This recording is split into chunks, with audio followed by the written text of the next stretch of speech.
Chapter 41. Love. Yi Xian didn't know what love was, and he'd never loved in the past. All he knew was that he really liked being with Lanxiu.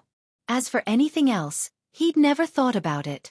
Right at this moment, Yi Xian suddenly stopped moving because an old man was standing not too far away from him. It was Elder Ling who'd followed Lanxiu earlier. Yi Xian glanced at the old man but didn't say anything. Elder Ling sized up Yi Xian, and then he said in a low voice, "Old man Ling Xiu, one of the young Miss servants." "Missin?" asked Yi Xian. Elder Ling nodded. Yi Xian nodded slightly. "Is something the matter, senior?" Elder Ling said in a low voice. "Young Master Yi, what I'm about to say might offend you in any way." "I hope you can forgive me." Yi Xian nodded. "Go ahead."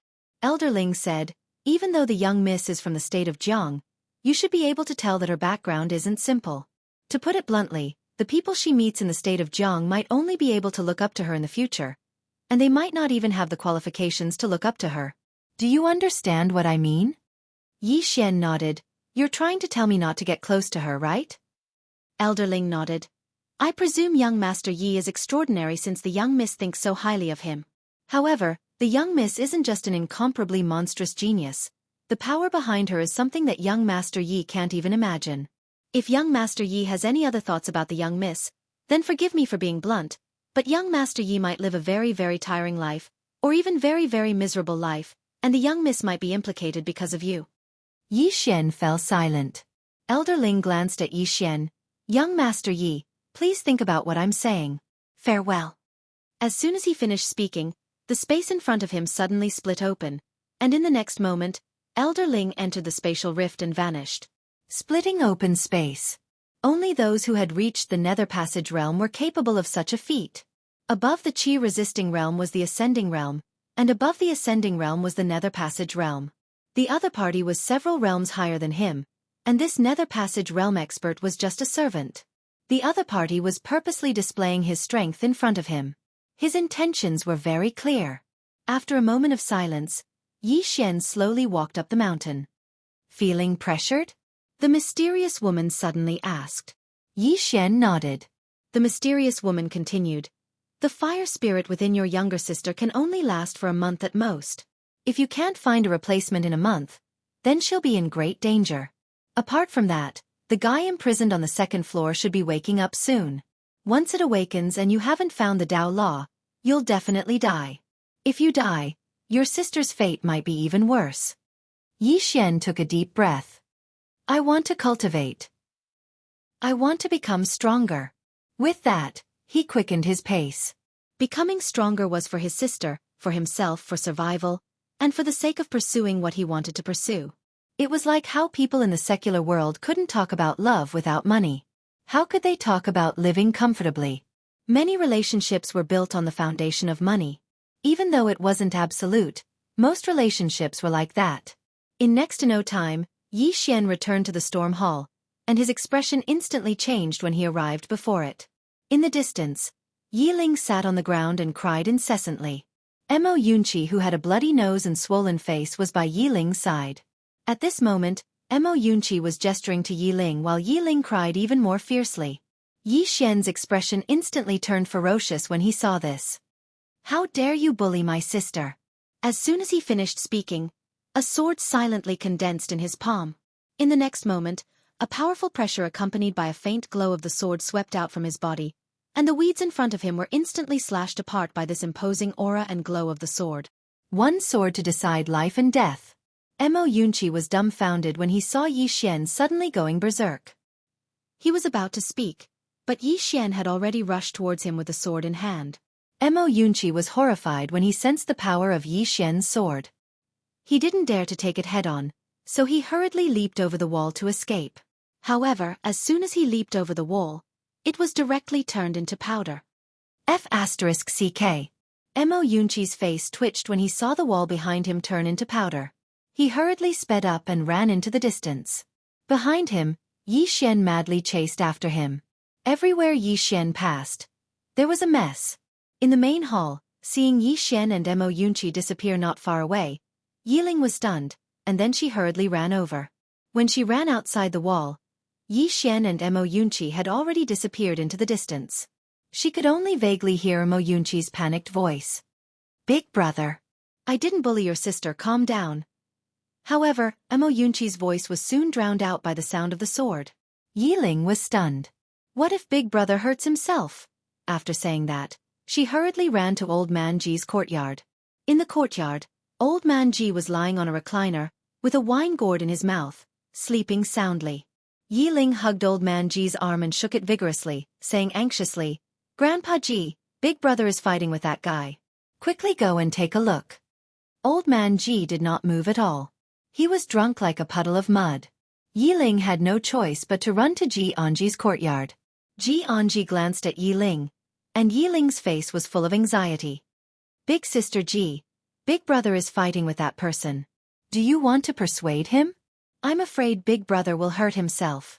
Ji Anji walked in front of Yiling. Do you know how to cook? Yiling nodded subconsciously. Ji Anji said, I'm hungry. Yiling. Behind the Kanglin Palace, other than a large number of abandoned buildings, there was a mountain range. At this moment, two figures were running wildly in a dense forest in this mountain range. The one in the lead was Mo Yunqi. Above his feet, there were two whirlwinds. With the support of these two whirlwinds, his speed was like a gust of wind, extremely fast. And behind him, there was Yi Xian holding the Ling Shao sword in his hand. At this moment, Yi Xian's body was filled with a ruthless aura. Everywhere he passed, the flowers, plants, and trees were basically cut down. After running for about an hour, Mo Yunqi chose to fight with Yi Xian head-on. However, when Yi Xian used one sword decides life and death, he decisively chose to escape. This was because his iron rod, before it could even get close to Yi Xian's sword, it was directly cut into pieces by Yi Xian's Ling Shao sword light. It was directly cut into pieces. He could not fight.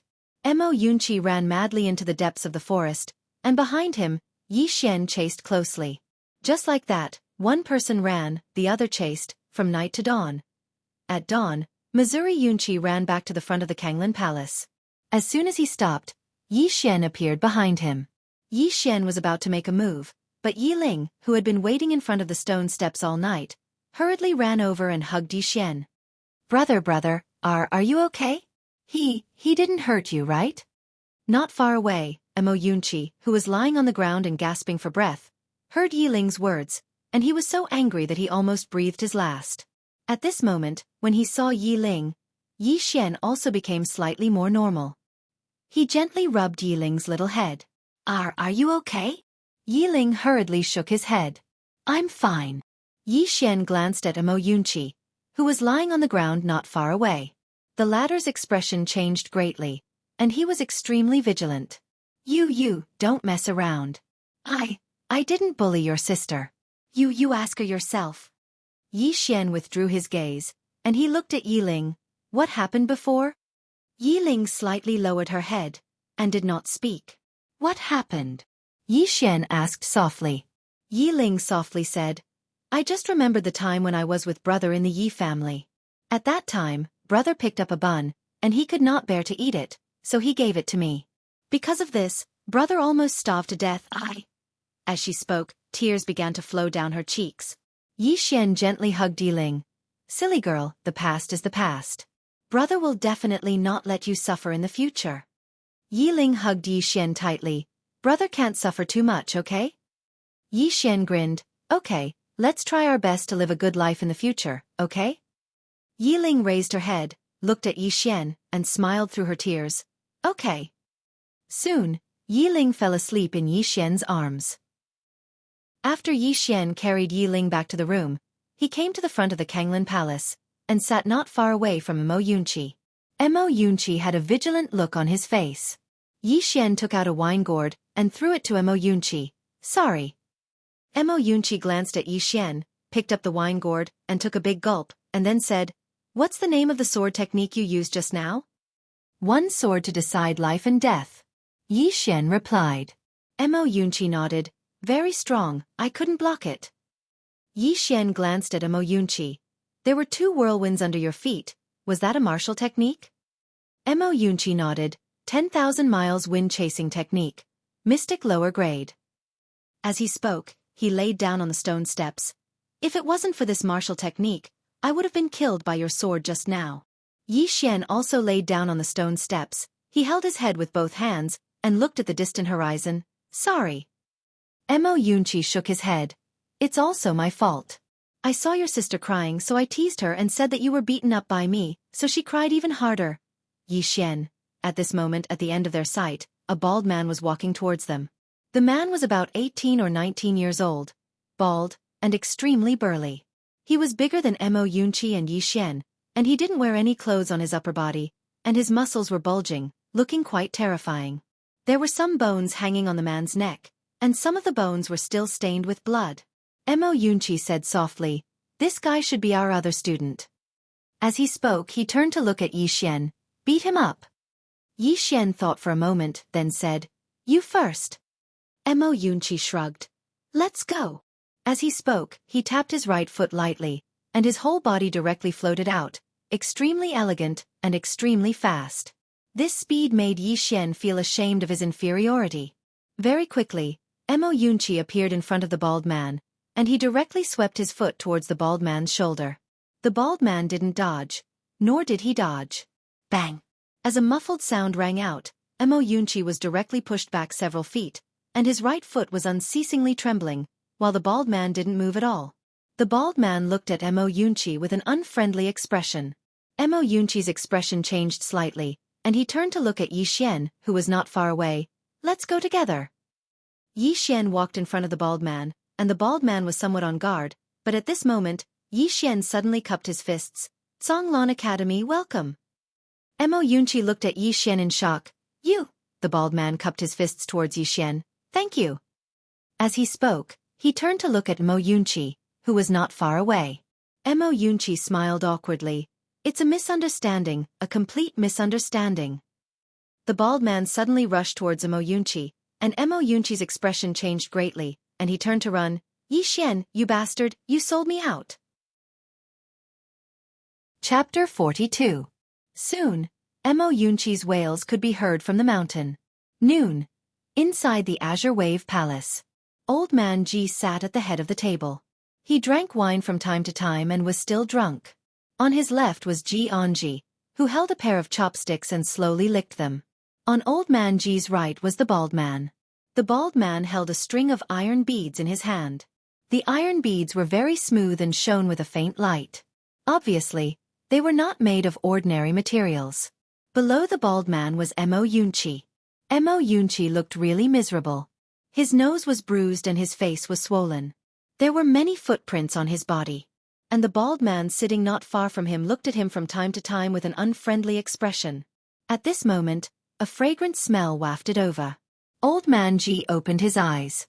Ji Anji immediately sat up straight and held the long chopsticks in his hand, ready to go. Yi Xian and Yi Ling each carried a plate over. Yi Xian carried a plate of roasted chicken. It was golden yellow and looked very tempting. Yi Ling carried a steamed fish. It looked very appetizing. The siblings had just placed the plate on the table when Old Man Ji and Ji Anji started eating. The speed was so fast that it shocked the bald man and Mo Yunqi. Not to mention them, even Yi Xian and Yi Ling were stunned. Old Man Ji was fine, but Ji Anji's eating speed could be described as a bandit. In less than 10 breaths, the roasted chicken in front of Ji Anji was only left with the bones and the fish was only left with the bones. The bald man and Mo Yunqi at the side were dumbfounded, and they had just picked up their chopsticks. Old Man Ji glanced at Ji Anji. "Be more reserved." Ji Anji licked his chopsticks and looked at Yi Xian. "Is there more?" Everyone. After a long time, the Azure Wave Palace quietened down. Everyone sat around the table. There were 7 or 8 plates on the table, all clean. The bald man and Mo Yunqi looked like they had nothing left to live for, because they had only eaten a few mouthfuls. Yi Xian and his sister, Yi Ling, looked at each other and smiled. They were already full when they were in the kitchen. At this time, Old Man Ji suddenly said, "Let me introduce you to the newcomer." As he spoke, he pointed at the bald man. "Bai Zhe, from Mount Mang in the north. He has a half-demon body." The bald man called Bai Zhe stood up and bowed slightly to the crowd. However, he cast an unfriendly glance at Mo Yunqi. The corners of Mo Yunqi's mouth twitched, and he glared fiercely at Yi Xian, who was not far away. Yi Xian was speechless. At this time, Old Man Ji pointed at Mo Yunqi. Mo Yunqi comes from Mo town at the border of the extreme south. He has a light and agile physique, and if he cultivates speed-type martial techniques, he will be able to achieve twice the results with half the effort. He is good at using sticks and throwing knives. Flying daggers. Yi Xian glanced at Mo Yunqi. This guy was hiding something. Mo Yunqi suddenly pointed at Yi Xian. Old man, tell me about him. Old Man Ji glanced at Yi Xian. Yi Xian, from Qingqing's Yi family. He is a swordsman. Great swordsman. Great swordsman. Ji Anji and the bald man glanced at Yi Xian, and there was a trace of surprise and curiosity in their eyes. Great swordsman. This was rare in the entire country of Jiang, especially for such a young great swordsman. Yi Xian. At this time, Mo Yunqi suddenly stood up. He looked at Yi Xian in shock. Big brother, you can't be that trash that Karaki Academy doesn't want, right? You're the trash. Yi Ling suddenly glared at Mo Yunqi. I won't cook for you in the future. At the side, Bai Zhe nodded. Don't let him eat. Mo Yunqi's face twitched. He gently fanned his cheeks and smiled. Little sister, I misspoke. Don't be angry. He finally understood. In this Zhonglan Academy, only this pair of siblings knew how to cook. If they didn't cook, he could only eat grass in the future. Yi Ling coldly snorted and didn't say anything. Old Man Ji suddenly said. He is the Yi Xian from the imperial capital. The Yi Xian from the imperial capital. Under Karaki Academy's deliberate propaganda, Yi Xian's reputation in the imperial capital was very big. Of course, it wasn't a good reputation. Mo Yunqi sized up Yi Xian and shook his head. Tesese. Karaki Academy is really awesome. They don't even want someone like you. Since when did Karaki Academy have such high requirements? Yi Xian smiled and didn't say anything. Old Man Ji suddenly said. In the back mountain, there is a martial arts hall. It used to be a place for Zhonglan Academy students to study. You can go there and have a look. Maybe you will gain something. Do you have martial arts?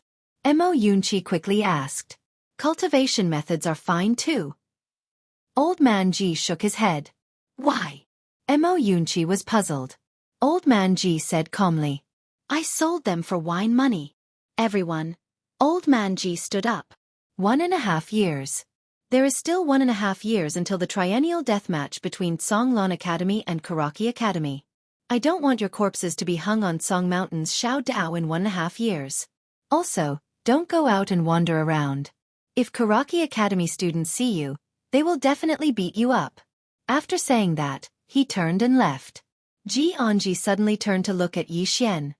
Go and make something to eat. Yi Xian. An hour later, after Yi Anji had eaten her fill, she stood up. Let me give you a friendly reminder. Karaki Academy has 2 peerless geniuses, one male and one female. The male is called Fan Ju and the female is called Bei Chen.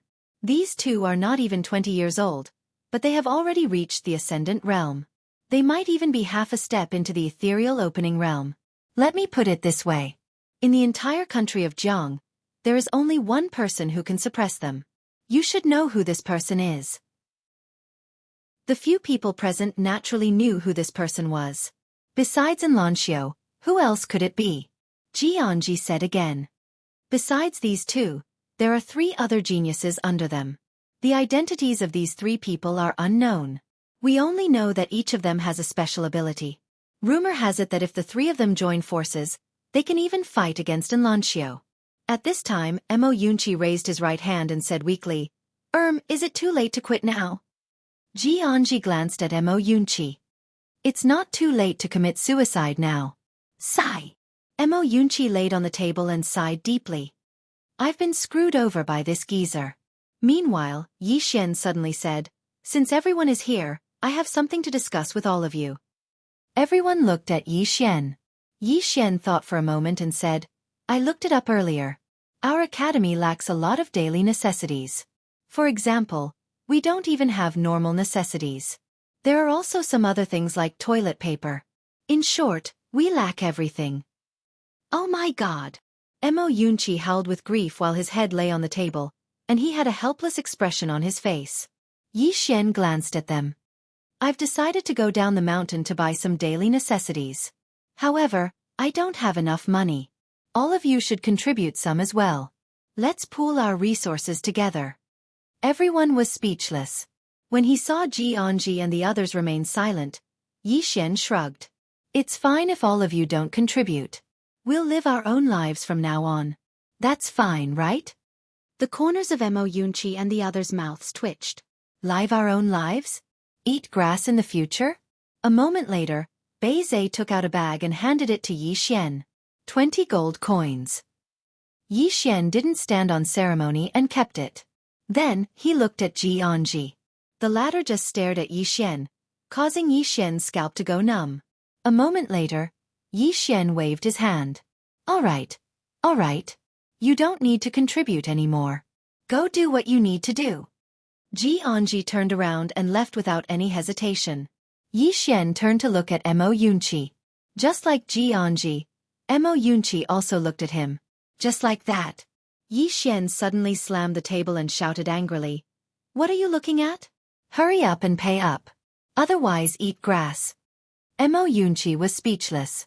An hour later, Yi Xian brought his sister down the mountain. To their left and right were Mo Yunqi and Bei Zhe. They had bought quite a lot of things this time. He and his sister, Yiling, definitely couldn't bring so many things, so he dragged Mo Yunqi and Bei Zhe along. Along the way, Yiling was lively and very happy. Looking at Yiling, Yi Xian's eyes were slightly worried, because the fire spirit had temporarily suppressed the coldness in Yiling's body. The fire spirit could last for 2 or 3 months at most. If there was no new replacement after 2 or 3 months. Thinking up to there, he took out the black jade pendant and Lancio had given him. The 2 world mountains, the sword master's dwelling. I have to go myself, Yi Xian said softly. On Yi Xian's left, Mo Yunqi had a weed in his mouth and was humming an unknown tune. He seemed rather sloppy. On Yi Xian's right, Bei Zhe walked with his head lowered. He was very silent, or rather, he basically didn't speak at all. At this moment, Mo Yunqi suddenly said, Speaking of which, are the 2 of you confident in a year and a half? Yi Xian patted Mo Yunqi's shoulder gently. What's there to be afraid of? Just do it. Mo Yunqi gave Yi Xian a thumbs up. Big brother, you make it sound so easy. The problem is, can we win? If we can't, we'll be killed and our corpses will be hung on Song Mountain's Xiao Dao. Yi Xian spread his hands. You don't want to do it? Then what should we do? Kneel and beg for mercy at Xueqi Academy? Mo Yunqi sighed softly. It's all my fault for being blinded by greed and believing old man Ji's words. I was tricked here by him. Sigh, it's all tears. At this point he seemed to have thought of something, and he turned to look at Bei Zhe. Big guy, how did you get tricked here? Yi Xian also looked at Bei Zhe. He really wanted to know how Bei Zhe got tricked here. Under normal circumstances, no one would be willing to come here. Bei Zhe hesitated for a moment, and then he said, Old man Ji said that my bones are amazing, that I'm naturally intelligent, and that I'm a 1 in a million martial arts prodigy. He said that the peace of the state of Jiang will depend on me in the future. Yi Xian and Mo Yunqi were stunned on the spot. After a moment, Mo Yunqi gulped, and then he said, You believe him? Bei Zhe glanced at Yi Xian and nodded. I believe him. Yi Xian. Chapter 43. Hearing Bei Zhe's words, Yi Xian shook his head. In this world, there were actually such naive people. Mo Yunqi, on the other hand, looked at Bei Zhe with pity and shook his head. At this moment, Bei Zhe suddenly asked, Am I not a martial arts prodigy? Yi Xian and Mo Yunqi looked at each other, and the 2 of them walked away quickly. Behind them, Bei Zhe touched his bald head and was a little confused. Soon, Yi Xian and the others entered the bustling streets of the imperial capital. Because he had the VIP card of the Drunken Immortal restaurant, Yi Xian went straight to the Drunken Immortal restaurant. If he did not take advantage of the situation, he would be a bastard. Soon, the 3 of them arrived at the busiest area in the center of the city. There was a tall building here with a total of 9 floors. It was extremely luxurious. This building was the famous Drunken Immortal restaurant in Qingzhou. Yi Xian walked in with the 2 coolies, Yiling and Mo Yunqi. Soon, a delicate and pretty woman came to greet them. The delicate and pretty woman bowed slightly to them. Is there anything you need? Yi Xian took out his VIP card. When she saw the VIP card, the delicate and pretty woman's face suddenly changed. She bowed deeply again. Distinguished guest, please follow me. Soon, under the lead of the delicate and pretty woman, the four of them arrived at a very luxurious private room. As soon as they sat down, someone immediately served good spiritual tea. Before long, an old man walked in. After the old man entered, he bowed slightly to Yi Xian and the others. Finally, he looked at Yi Xian. How should I address you, distinguished guest? Yi Xian said. Yi Xian. Yi Xian. The old man was slightly struck dumb when he had heard that. He sized Yi Xian up and down. Soon he was sure. The person in front of him should be Yi Xian, whose name had spread like wildfire in the imperial city. The old man's expression was natural. What instructions does young Master Yi have? Yi Xian thought for a moment, then said, Give me 300 caddies of rice, 50 chickens, 50 ducks, 10 pigs, 10 cows and 5 barrels of oil. Everyone in the surroundings was stunned. The old man in front of Yi Xian was also dumbfounded. Xueqi, who was not far away, sat in the corner and looked at the ceiling as if he didn't know Yi Xian. Bei Zai's expression was also extremely unnatural. Coming to a place like the Drunken Immortal restaurant to buy these? Who had ever seen anyone come to the Drunken Immortal restaurant to buy rice and oil? After a while, Yi Xian finally finished speaking. However, as if he thought of something, he added, Discount, remember to give me a discount. 50% off. The old man. Seeing the old man's expression, Yi Xian frowned. What, you're not selling? The old man smiled bitterly. Young Master Yi, it's not that we don't want to sell, but we don't have these, Yi Xian said indifferently. The person who gave me the card said that if I need anything in the future, I can come to the Drunken Immortal restaurant. As long as my request is not too excessive, the Drunken Immortal restaurant can satisfy it. Alas, it seems that he was bragging to me. Hearing this, the old man's expression changed slightly. He hurriedly bowed deeply. Young Master Yi, please wait a moment. Although we don't have these items in the Drunken Immortal restaurant, there are many of them outside. This old man will immediately prepare them for young Master Yi. Please wait a moment. Young Master Yi. Yi Xian nodded. Then I'll have to trouble you. The old man bowed, then turned around and left. In the room, only Yi Xian's group of 4 were left. At this moment, Xueqi suddenly said, This is a purple card. Among the many VIP cards in the Drunken Immortal restaurant, it's only inferior to the black card. You're not simple. Yi Xian smiled and said, It's just a card. Xueqi shook his head. Big brother, a place like the Drunken Immortal restaurant can be said to be the most luxurious and honorable place in the imperial capital. You came to this place to buy meat, rice, oil, and salt. You're really shameless. Yi Xian glanced at Xueqi lightly. If we don't come to this place and go outside, do we have enough money? Is it not enough for you? Xueqi didn't say anything. Soon, the old man walked in. The old man bowed slightly to Yi Xian. Young Master Yi, we've already prepared the things you need. They've been packed in 2 carriages. We've also arranged for servants to escort you all the way. Young Master Yi, do you need anything else? Yi Xian cupped his fists. Thank you very much. How many gold coins in total? The old man smiled. Just treat it as a free gift. A free gift. Yi Xian shook his head and smiled. He took out a bag and placed it on the table in front of him. There are 36 gold coins in here. I think it should be enough. Goodbye. After saying that, he pulled Yiling and walked out of the door. Bei Zai and Xueqi hurriedly followed. In the private room, the old man smiled bitterly. He originally wanted Yi Xian to owe him a small favor. But obviously, Yi Xian didn't want to owe the Drunken Immortal restaurant a small favor. After keeping the bag of money, the old man followed them out. In front of the entrance of the Drunken Immortal restaurant, 2 carriages were already waiting. The carriages were loaded to the brim. Behind the carriages, there were 3 huge iron cages. In the iron cages, there were some livestock. Fortunately, the Drunken Immortal restaurant had arranged manpower. Otherwise, he really wouldn't be able to bring these things away. Yi Xian looked at Xueqi and Bei Zai. Let's go. The two of them jumped onto the carriage. Yi Xian also jumped onto one of the carriages with Yi Ling. Just like that, the group of people left in a grandiose manner.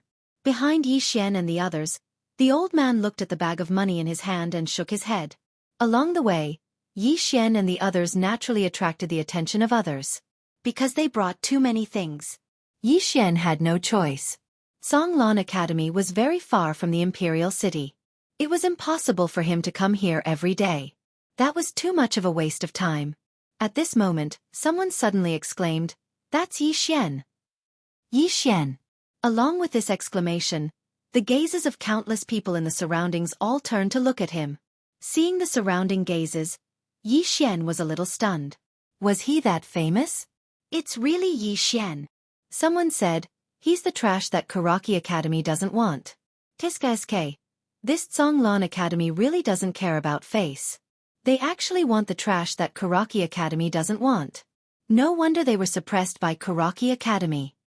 But I heard that Nguasher seems to think highly of him. Even Nguasher can make a mistake. Look at him, he's only at the Qi transformation realm. He hasn't even reached the Qi controlling realm. This kind of trash doesn't even have the qualifications to be an errand boy in Karaki Academy. In the field, everyone was talking about Yi Xian without the slightest scruple. Yi Xian was expressionless. Society was like this. Many people like to step on others to show their superiority. "Don't talk about my brother." At this moment, Yi Ling suddenly glared at the people around her. "My brother didn't offend any of you. What right do you have to talk about him?" Below, a young man laughed. "I want to talk about your brother." "Your brother is trash. A trash that Karaki Academy doesn't want. How about it? Bite me, haha." Yi Ling was so angry that her face turned red. She angrily pointed at the young man. "Brother, hit him." On the carriage, Yi Xian flashed down. The next moment, the young man who spoke before was directly sent flying. This time, he flew for a full 5 or 6 feet until he hit a wall.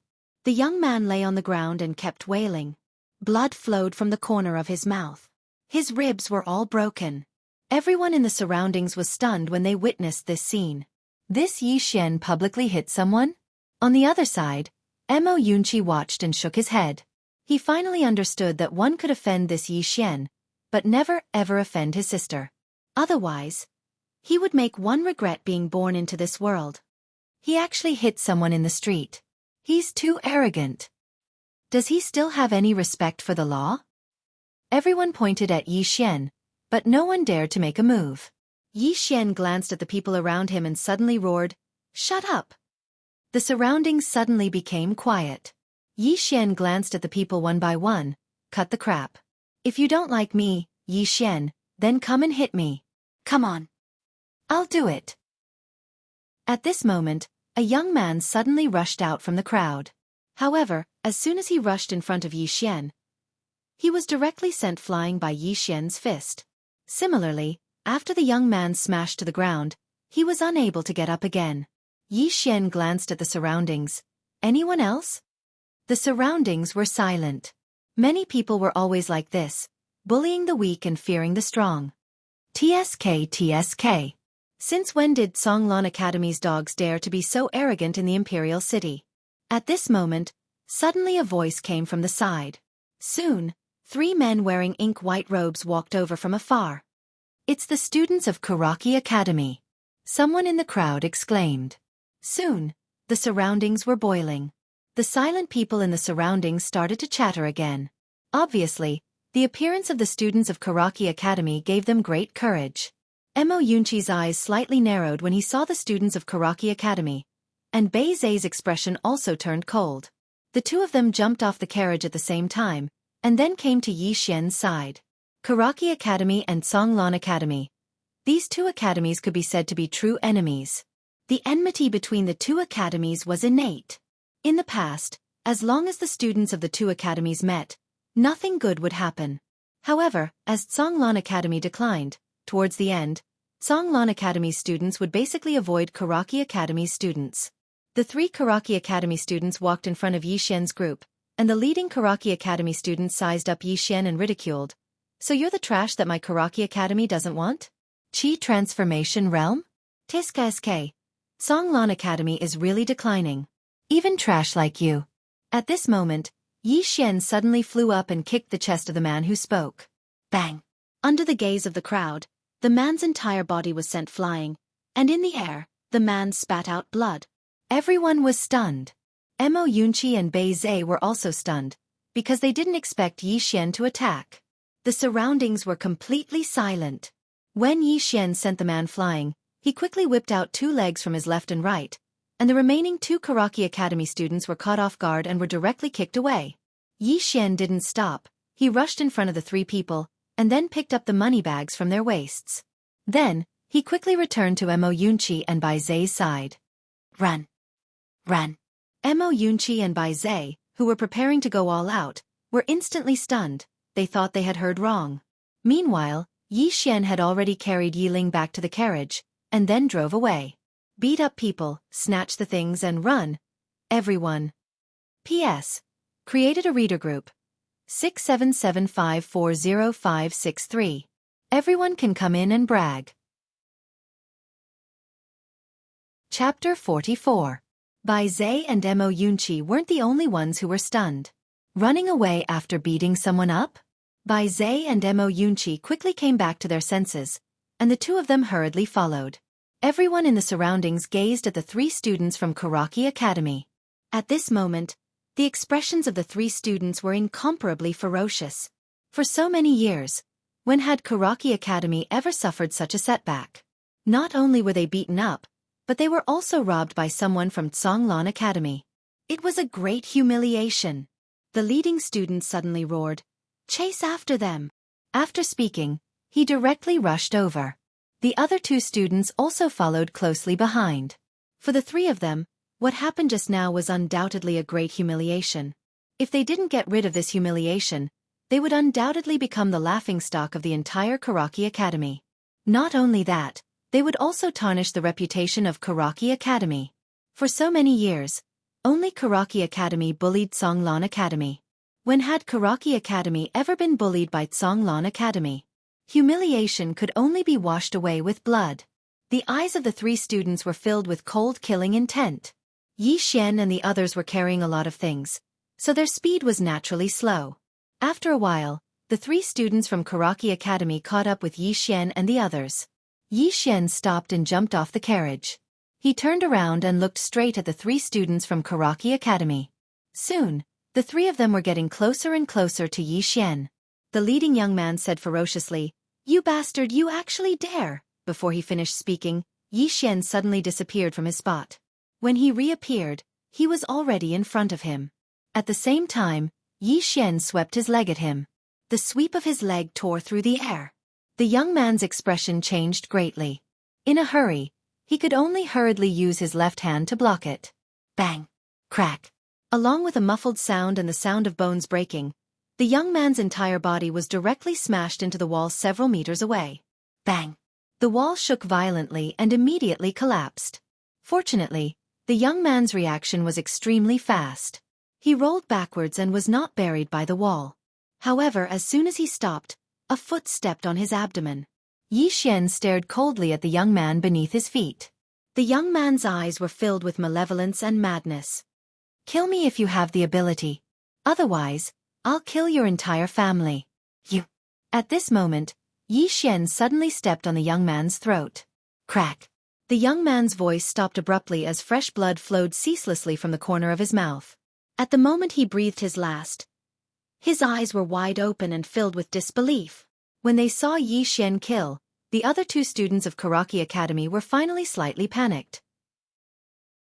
The reason why they dared to chase after Yi Xian's group without the slightest scruple was because they had the confidence. In their hearts, the students of Songlan Academy wouldn't dare to kill them no matter what. However, reality told them that they were wrong. The 2 of them had already started to slowly retreat. Right now, they no longer cared about shame. They only wanted to live. On the other side, Mo Yunqi and Bei Zhe's expressions were slightly solemn. If it was said to be a small fight earlier, then it wasn't a small fight now. They were in big trouble. Nearby, after Yi Xian killed the young man, he turned around and leaped onto his horse. "Let's go!" As soon as he finished speaking, He held tightly onto Yiling's hand and clamped the carriage between his legs as it moved towards the distance. Bai Zhe and Mo Yunqi hurriedly followed after him. After around 10 minutes, a group of men in ink-white robes arrived where Yi Xian's group was earlier. When they saw the young man's corpse on the ground not too far away, their expressions instantly became ferocious. The leader of this group was a man who held a black spear. The man had slanted brows, starry eyes, and a slender figure. He could be said to be a handsome man. This man was one of the 3 great geniuses of Xueqi Academy's outer court, Xueqi. Senior Xueqi. A nearby student of Xueqi Academy spoke in a ferocious voice. These students of Zhonglan Academy are really audacious. They actually dared to kill a student of our Xueqi Academy in broad daylight. Senior Xueqi, I request for permission to fight to the death. I'm willing to take my own life before the academy if I don't annihilate all the students of Zhonglan Academy. As soon as he finished speaking, he intended to charge out, but he was stopped by a spear. All the students looked at Xueqi in succession. Xueqi glanced at the end of the street. A debt of blood must be paid with blood. Today, I'll annihilate Zhonglan Academy. As soon as he finished speaking, he charged out. Moreover, there were over 20 students of Xueqi Academy behind him. At a certain place in the wilderness, Yi Xian's group was dashing madly on the carriage. On the way, Mo Yunqi glanced at Yi Xian. Weren't you a bit too impulsive earlier? Yi Xian said indifferently. I gave him a chance to live. Mo Yunqi fell silent. Yi Xian continued, if we don't kill him, he will pursue us relentlessly. Moreover, if we give him a chance, he won't show us any mercy, right? Bai Zhe suddenly nodded. Yes, he deserves to be killed. Mo Yunqi smiled bitterly. He deserves to be killed, but what should we do after killing him? Xueqi Academy will definitely not let this matter rest. Yi Xian glanced at Mo Yunqi. I'll fight the young one, and old man Ji will fight the old one. What if we can't win? Mo Yunqi asked. Yi Xian shrugged his shoulders. If we can't win, then we can't win. What else can we do? Mo Yunqi still wanted to say something, but Bai Zhe, who was beside him, suddenly said, Can you stop talking nonsense? Mo Yunqi was speechless. At this moment, the 3 of them suddenly turned around. Behind them, a group of people was chasing after them. Students of Xueqi Academy. Seeing those people, Yi Xian's expression was indifferent. He retracted his gaze and looked at Mo Yunqi, who was not far away. Do me a favor. Bring my sister back to Zhonglan Academy. Yi Ling wanted to say something, but after being glared at by Yi Xian, he obediently remained silent. Mo Yunqi glanced behind him, and then he grabbed Yi Ling. In the next moment, 2 whirlwinds appeared under his feet, and in the blink of an eye, he and Yi Ling were already several tens of feet away. Yi Xian looked at Bai Zhe, who was beside him. You should leave too. Bai Zhe shook his head. Yi Xian smiled. This matter was caused by me. Bai Zhe shook his head again. They targeted Zhonglan Academy. Without you, they would still target me and Mo Shirao. Yi Xian smiled and did not say anything. He jumped off the carriage and walked towards the group of Xueqi Academy students. Beside him was Bai Zhe. Seeing the group of Zhonglan Academy students rushing over, Yi Xian's expression gradually turned sinister. Fight. Fighting was the thing that Yi Xian was least afraid of in this lifetime.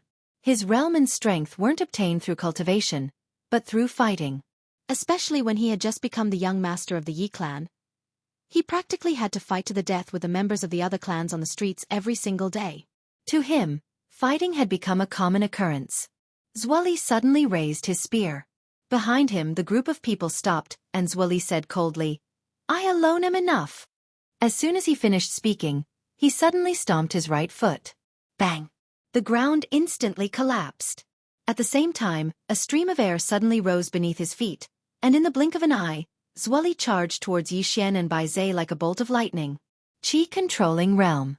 Yi Xian suddenly stopped, and at the instant he stopped, Xueqi's spear had already arrived before him. His body suddenly leaned backwards like a piece of paper, and he directly dodged the spear. At the same time, his right foot suddenly kicked upwards. Bang! The spear in Xueqi's hand trembled violently, and he was pushed over 3 m back. As soon as he stopped, Yi Xian pounced towards him like a ferocious tiger pouncing on its prey. Xueqi's eyes narrowed slightly, and he suddenly swept the spear in his hand. Total annihilation. Hiss. This sweep directly tore the air apart, and an explosion suddenly resounded. A wisp of a savage smile arose on the corners of Yi Xian's mouth. He didn't dodge, but instead clenched his right hand tightly into a fist, and then he blasted it forward. Fist crush. Under the enhancement of battle intent, this low-level martial technique had completely surpassed the might of a low-level martial technique. The fist and spear collided. Bang! Along with the sound of an explosion, Xueqi's entire body was pushed back over 10 m along with his spear. In the process of his retreat, his feet had forcefully carved out 2 deep trenches on the ground. As soon as Xueqi stopped, Yi Xian had charged in front of him once more. At the same time, Yi Xian blasted another fist towards him. It was the same fist crush. There was no technique at all. It was just a simple punch that was direct and violent. It was direct and forceful. Xueqi's pupils constricted when he sensed the strength within Yi Xian's fist. He didn't dare act carelessly, and the energy within his body surged madly into the spear in his hand before he stabbed it forward. The spear and sword flickered with a cold light as they stabbed forward. At the same time, a sharp and ear-piercing sound of something being torn apart resounded. It was the sound of the spear tearing through the air. Under the gazes of everyone, the fist and spear collided in the most violent manner possible. Bang! As soon as they collided, both Yi Xian and Xueqi retreated explosively at the same time. But in next to no time, Yi Xian stopped while Xueqi was still retreating explosively. At the same time, Yi Xian charged towards Xueqi once more. This time, Xueqi didn't have the time to deal with it. Yi Xian's fist smashed onto Xueqi's chest. Puh! A mouthful of blood essence sprayed out from Xueqi's mouth, and then his figure arched as he flew backwards. Right when Yi Xian was about to attack again, the group of students from Xueqi Academy behind Xueqi suddenly charged towards Yi Xian. A ferocious glow instantly appeared in Bei Zai's eyes when he witnessed this scene, and in the next moment, he charged towards that group of people. At the instant he charged over, every single step he took left a deep footprint on the ground. On the other hand, Yi Xian didn't waste his breath at all, and he charged directly towards that group of people. He wasn't afraid of a one-on-one battle, and he wasn't afraid of a group battle either. Wait for me! Right at this moment, a voice resounded from behind Yi Xian and Bei Zai. It was Mo Yunqi. Mo Yunqi was like a gust of wind as he attacked from afar. He was extremely swift, and he arrived by Yi Xian and Bei Zai's side in the blink of an eye. Mo Yunqi gazed at the 20-plus people that were charging over from afar, and he laughed savagely as he said, "Can they kill us?" Yi Xian said indifferently, "Do you think they will kill us?" Haha. Mo Yunqi laughed heartily and said, "I actually asked such a stupid question. Kill them. Let them know that from today onwards, our Zhonglong Academy isn't so easily bullied." As his voice fell, he suddenly clasped his hands together, and the moment he separated them, 2 cold lights flashed out from his palms. Flying dagger. In the distance, the heads of 2 students from Xueqi Academy directly flew out. But in the next moment, Mo Yunqi was directly sent flying by a student from Xueqi Academy. But in the next instant, that student's head was instantly blasted apart by Yi Xian's punch. But very quickly, another student from Xueqi Academy directly collided with Yi Xian's body. Chapter 45. A Group Fight. The battlefield was a mess. Even though Yi Xian's group of 3 were formidable, Xueqi Academy had the advantage in numbers. So when the battle started, Yi Xian's group of 3 didn't gain much of an advantage. After all, any student that was able to join Xueqi Academy wasn't trash. However, Xueqi Academy didn't gain much of an advantage, and it should be said that they were in a very miserable state. Because up until now, 6 or 7 students from Xueqi Academy had died miserably. Bang! After Yi Xian blasted a student flying with a single punch, he was just about to follow up with another attack when a spear tore through the sky towards him. It was Xueqi. Yi Xian stopped moving. He didn't dodge, and he allowed Xueqi's spear to stab into his chest. Bang! Yi Xian retreated by over 3 m. However, Xueqi's expression changed violently because Yi Xian had used his body to forcefully block his spear. This was something he hadn't expected, and since he hadn't expected this, then the consequences would naturally be severe. Sure enough, Yi Xian suddenly grabs Xueli's spear, and in the next moment, he pressed forward along the spear and suddenly struck his knee against Xueli's stomach. Bang! Xueli's entire body was instantly blasted, flying by over 10 m. Bang! Xueli crashed to the ground while blood sprayed from his mouth, and the internal organs in his stomach had been shattered by Yi Xian's knee strike. Yi Xian walked over to Xueli, and then Xueli raised his head to look at Yi Xian with an extremely savage expression. I underestimated you. But after we die today, the Academy won't underestimate you anymore. As he spoke, he suddenly roared furiously towards the surroundings. Let's go! At this moment, all the students from Xueqi Academy in the surroundings stopped, and they intended to charge at Yi Xian when they saw Xueli's appearance. Yi Xian coldly looked at those people, and they immediately stopped. It wasn't that they were afraid of Yi Xian, but they were afraid that Yi Xian would kill Xueli.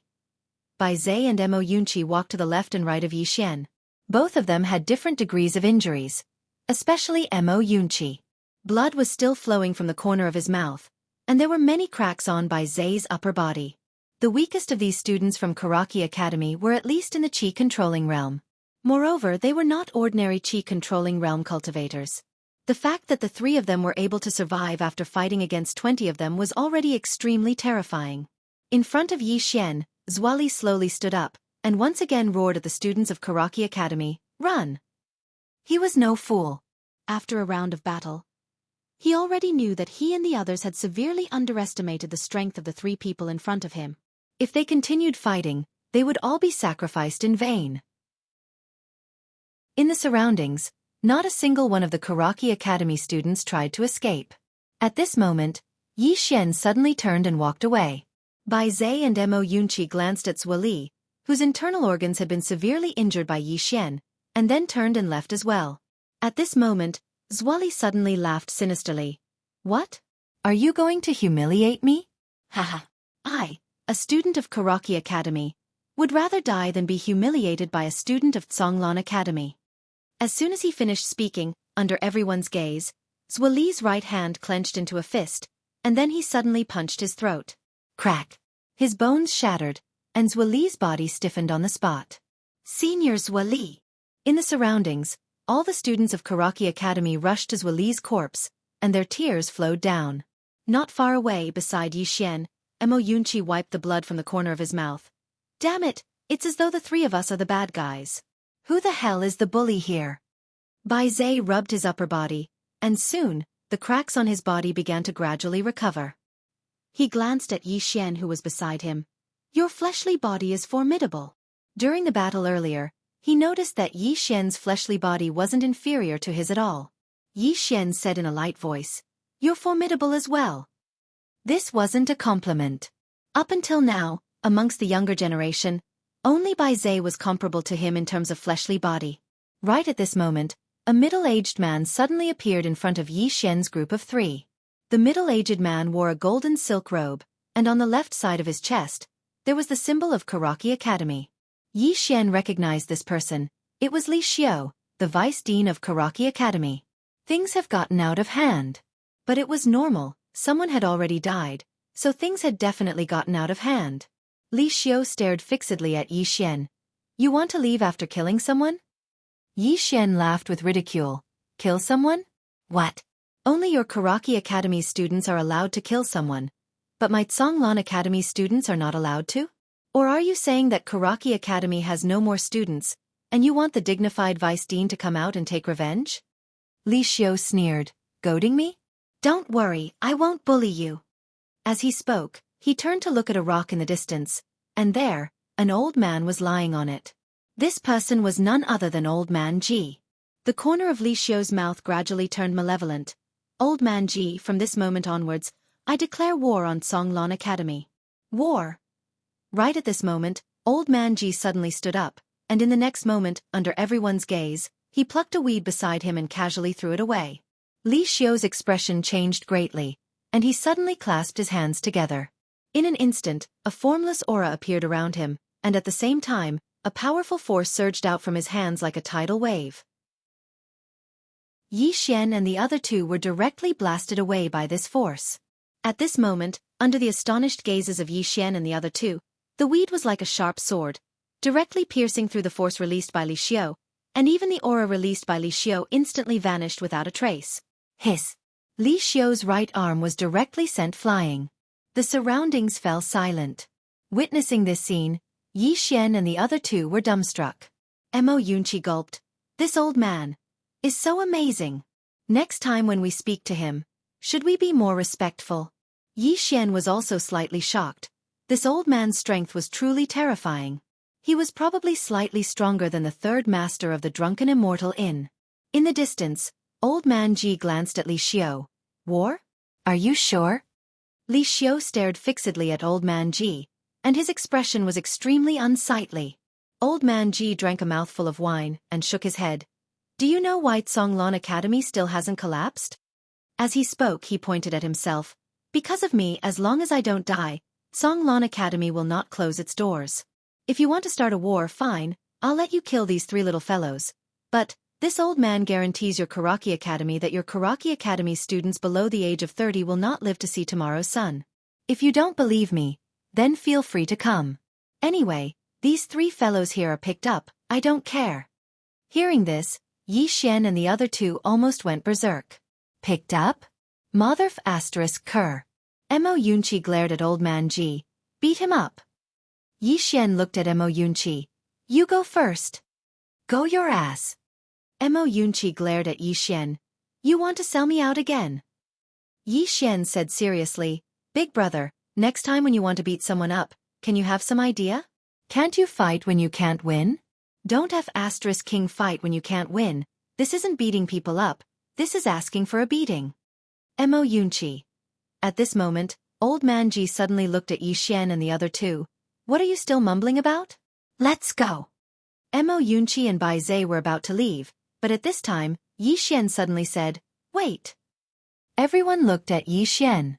Under everyone's gaze, Yi Xian walked to the corpses of the Xueqi Academy students, one by one. He collected the money pouch and weapons from the waist of the corpses, but he didn't collect Xueli's. Seeing Yi Xian's actions, everyone was stunned. Old Man Ji directly lied down, pretending to be dead. Not far away, Mo Yunqi hurriedly walked to Yi Xian's side. He pulled on Yi Xian's sleeve. Big brother, can't you have some face? There are so many people watching. Yi Xian glared at him. Face? Do you want to eat or eat grass? Mo Yunqi didn't say anything. He obediently returned to Bai Zhe's side. Mo Yunqi covered his face with both hands, shaking his head. Shameful. Shameful. Just like this, under everyone's gaze, Yi Xian collected 8 to 9 money pouches and 5 to 6 weapons. He glanced at those weapons. They weren't ordinary. They could be sold for a good price. Yi Xian nodded in satisfaction, then looked at Bai Zhe and Mo Yunqi not far away. What are you waiting for? Come over and help set up the carriage. The two of them didn't move. Yi Xian said calmly, You can eat grass tonight. Mo Yunqi hurriedly ran over, then jumped onto one of the carriages. Bai Zhe hesitated for a moment, then slowly walked over. Just like this, under the gaze of the Xueqi Academy students, Yi Xian and the other two slowly set up the carriage, heading into the distance. Old Man Ji didn't leave, instead lying on the rocks, as if he had fallen asleep. Li Xiu stared at Old Man Ji. Today isn't the end, it's the beginning. After saying that, he turned around and left with the group of Xueqi Academy students. On the rocks, Old Man Ji still had his eyes closed, snoring. What happened between Xueqi Academy and Songlan Academy, like a plague, instantly spread throughout the imperial capital. The entire imperial capital was shocked. Songlan Academy students killed Xueqi Academy students. How many years has it been since something like this happened? Could it be that Songlan Academy was going to rise? For a moment, the entire imperial capital was in a heated discussion. Country of Zhang's imperial palace. Yangxin Palace. A middle-aged man dressed in a luxurious robe looked at the secret report in his hand. Looking at it, the middle-aged man suddenly chuckled. The middle-aged man got up and walked to the entrance of the hall, looking up at the horizon. Little Nine's secret report says that the youth who dared to face thousands of Tang's black-armored cavalrymen alone in Two World City has come to the imperial capital. He's that Yi Xian who's the talk of the town now. In a corner of the hall, a woman's voice suddenly sounded. I've already looked up his information. He's from Qingqing, grew up with his younger sister when his parents weren't around, and devoted himself to the Yi family, but was abandoned by the Yi family in the end. In order to treat his younger sister's illness, he brought her to the imperial capital. The middle-aged man glanced at the corner and smiled. This should be what's on the surface. In the corner, a wheelchair slowly slid out, and in the wheelchair sat a woman in a black dress. She looked very young and very beautiful, but her hair was snow white. Apart from that, her eyes were closed, and they had been closed all this time. The woman in the black dress said softly, "And Guasher treated him differently, and he came out unscathed after killing an elder of the drunken immortal abode on the cloud ship." There's no way to find out the details. The middle-aged man said with a smile, "It's not easy to survive after killing an elder of the drunken immortal abode." With that, he walked back to the desk and took out a golden round plate. Then, he took out a golden brush and wrote the word Yi on the front of the round plate. And behind the round plate, there were two words, Guasher. The middle-aged man suddenly turned to look at the woman. "You don't object?" The woman asked. "Why should I object? There's no harm in it." The middle-aged man laughed and said, "Nowadays, many young people only care about their own little plans, especially those from aristocratic families and academies. In their hearts, there's only their families and academies. Country. They don't have a country in their hearts." At that time, that youth dared to stand up against the Tang army without any interest or purpose. Just based on this, he deserves the title of Guasher. With that, he turned to look at the woman in the black dress. "I'll have to trouble Nation Master Lu to go to Kanglan Academy for me." Chapter 46. Songlan Academy. Songlan Hall. Inside the hall, everyone sat around the table. Yi Xian and his sister would occasionally bring a dish to the table. None of the dishes were particularly exquisite, but they smelled especially fragrant and appetizing. At the side, Ji Anji licked his chopsticks. He wanted to eat a few times but was stopped by Old Man Ji, Bai Zhe, and Mo Yunqi. If this woman were to eat now, they wouldn't even have a bone to chew on. After a while, all the dishes were finally served. 12 dishes. There were meat and vegetables. Yi Ling obediently scooped a bowl of rice for everyone, then sat beside Yi Xian. Old Man Ji took a sip of wine. "I was too impulsive today." Everyone was silent. Yi Xian thought for a moment. "They want to bully us." Old Man Ji said, "We can endure it for a while." Yi Xian asked, "Will they let us go if we endure it?" He shook his head. "No, the more we endure, the more they will be annoyed. When I was in Qingqing, I met some people. They are very fierce and fierce. The weaker you are, the more they will bully you. Only by fighting with them and hurting them will they respect you and not dare to bully you easily." Old Man Ji was silent. Mo Yunqi was silent. Ji Anji only cared about eating. At this moment Bai Zhe suddenly said, "He's right. When I was in Mount Mang, I often fought with demonic beasts. When you meet a demonic beast, you must not run. The more you run, the more ferocious it will be and the more likely it will attack you. You can only fight with it until it is afraid. The next time it sees you, it will not dare to bully you easily and will even retreat." As he said that, he raised the wine glass beside his bowl and pointed it at Yi Xian. "Well done." Yi Xian also raised his wine glass. He glanced at Mo Yunqi, who thought for a moment and also raised his wine glass. The three of them looked at each other and drank it in one gulp. They did not know each other before, but now they had a common identity. They were students of Songlan Academy. Old Man Ji did not say anything else and started eating. The surrounding people were like the reincarnation of hungry ghosts. In less than a quarter of an hour, all the food on the table had been swept clean. After eating, Old Man Ji gulped down a mouthful of wine and said, "Come to the back mountain at midnight tonight." With that, he turned around and left. Ji Anji put down her chopsticks and glanced at Yi Xian. "Can you make more?" The corner of Yi Xian's mouth twitched. He pointed to the side and said, "I left some for you in the pantry." Ji Anji nodded. "Thank you." After saying that, she picked up her chopsticks and turned to leave. Yi Ling cleverly put away the bowls and chopsticks on the table, while Bai Zhe and Mo Yunqi ran away after eating.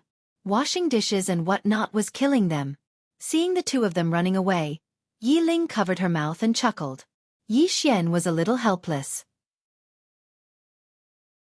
The woman in the black dress suddenly grabbed Yi Xian's right hand, and then placed the golden disc in his palm.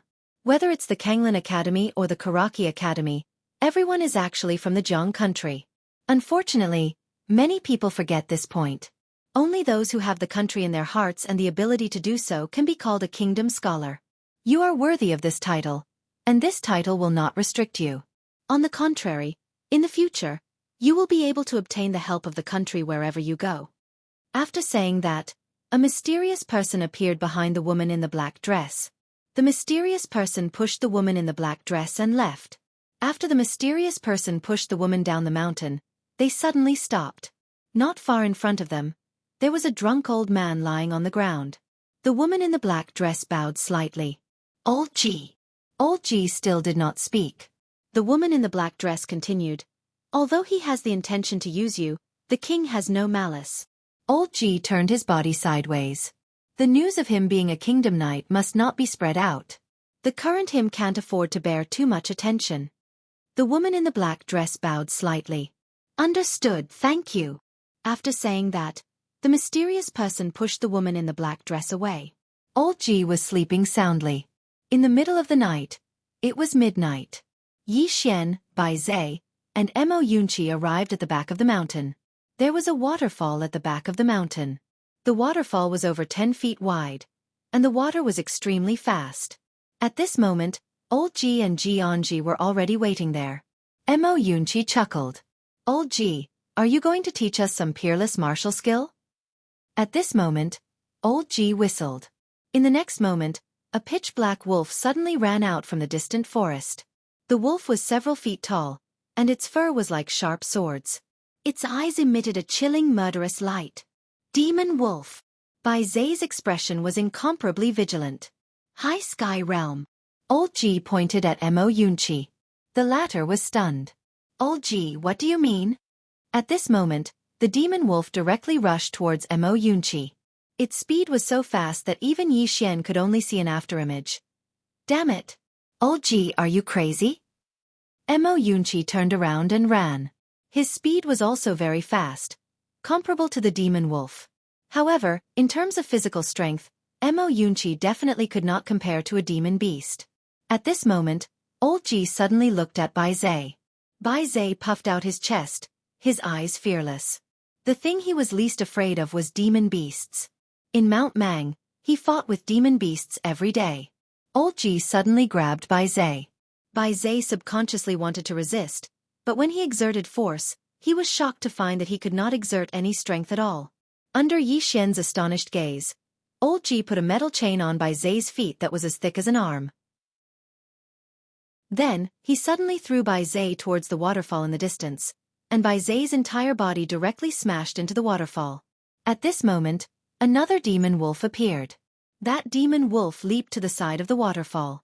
It grabbed a metal chain on the mountain wall and pulled it down with force. In the waterfall, Bai Zai's entire body went against the flow of the waterfall. The powerful impact of the water instantly created red marks on Bai Zai's upper body. At first, it was still fine, but after 2 or 3 times, there were cries of pain coming from the waterfall. Not to mention Bai Zai. Even Yi Xian felt his scalp tingle. His physical body was also strong, but the water was too fast. Coupled with the fact that he was going against the flow, the water was even more terrifying than a knife's edge. At this moment, Old Ji looked at Yi Xian. Yi Xian's eyelids twitched. This guy's training was a little abnormal. Old Ji sized up Yi Xian, then shook his head. In the entire imperial capital, in terms of foundation, apart from that in Guasher, you are not inferior to anyone. Yi Xian laughed awkwardly. It's just a. Old Ji fell silent. He seemed to be in a dilemma. This guy's foundation was too good, and he could not forcefully increase his realm. After a while, Old Ji suddenly asked, "Have you comprehended battle intent?" Yi Xian nodded. Old Ji nodded. "Then it's easy." As he said that, he turned and walked to the side. "Follow me." Yi Xian hurriedly followed, and Ji Anji also followed closely behind. Soon, under Old Ji's lead, Yi Xian arrived at the foot of a small mountain. The mountain was not particularly big, but it was not small either. In any case, it was at least 10 times bigger than the Kanglin Palace. Old Ji pointed at the small mountain in front of them. What is your best fist technique? Yi Xian said, fist collapse. It's only a low-level martial technique. Old man Ji pointed at the small mountain in front of him. Use your fists to smash this mountain. Hit it with all your might until it crumbles. Yi Xian was stunned on the spot. Is there a problem? Old Ji asked. Yi Xian gulped, then pointed at the small mountain. Old Ji, are you drunk tonight? Why don't we talk about cultivation tomorrow? Old Ji looked at Yi Xian for a long time. Finally, he turned around. Take your sister and leave. After saying that, he walked into the distance. Yes, I'll fight. At this moment, Yi Xian suddenly said, I'll fight now. After saying that, he rushed towards the small mountain in the distance. Bang bang bang. Chapter 47. Punching a mountain? In the past, Yi Xian didn't even dare to think of such a thing. But now he was doing it. He and his sister had to stay at Songlan Academy. Firstly, this old man Ji could cure his sister. Secondly, if they left now, they would lose old man Ji's protection. Their fates would be miserable. He had to stay here. For his sister, he could even flatten 10 mountains, let alone one. Looking at Yi Xian punching the mountain again and again in the distance, Ji suddenly said, You should ask them to leave. Old man Ji shook his head. If they leave now, they will die. Ji said, We shouldn't have let them come. Old man Ji looked at Ji. Yes, coming here means going against Songmu Academy. But isn't coming here also an opportunity for them? Moreover, if they didn't meet me, their lives would be much more miserable than they are now. Ji was silent. Old Ji looked at Yi Xian, who was not far away. No matter why they came to the Songlan Academy in the past, they are now students of the Songlan Academy, and they regard themselves as students of the Songlan Academy. So, I will be responsible for them till the end. With that, he turned and walked away. But after a few steps, he collapsed to the side, drunk. Ji didn't help him up. She was already used to it. She turned and looked into the distance. Yi Xian was still punching the mountain in a frenzy. But compared to the entire mountain, he didn't even destroy a corner. On the contrary, his hands were already a bloody mess. Ji shook his head and left. Just like old man Ji said, since they were students of Songlan Academy, if they weren't strong enough, they would inevitably add a corpse to Xiao Dao Songmu Academy in the future. Under the night sky, Yi Xian punched again and again, asking in his heart, Senior, is this method effective? The mysterious woman didn't answer. Yi Xian asked twice more, but the mysterious woman still didn't answer. Helpless, he could only continue punching. Was it painful? Of course it was. Although he was already at the golden body realm and his physical body was much stronger than ordinary martial artists, it did not mean that he was invincible. However, he did not doubt old man Ji's method. Although he did not know the meaning of doing this, he knew that he would find out soon. Time passed quickly, and in the blink of an eye, it was already dawn. Yi Xian stopped, and just as he stopped, old man Ji appeared in front of him. Old man Ji threw him a bag of herbs. Crush them and use them on your fists and arms. With that, he turned around and left. Yi Xian opened the bag of herbs and crushed them. Then he applied them on his arms. The moment the herbs came into contact with his skin, he jumped up in pain. Ouch! When those herbs came into contact with his skin, it was like a piece of red-hot iron was placed on his skin. It was extremely painful. But fortunately, he forcefully endured it. Because he realized that the injuries on his hands were slowly healing. Actually, this little bit of pain was not a big deal to him. After all, when he was cultivating the hidden realm, the golden body realm, the pain he suffered was truly unforgettable. Now that he thought about it, he felt a lingering fear. A moment later, Yi Xian looked at his arms.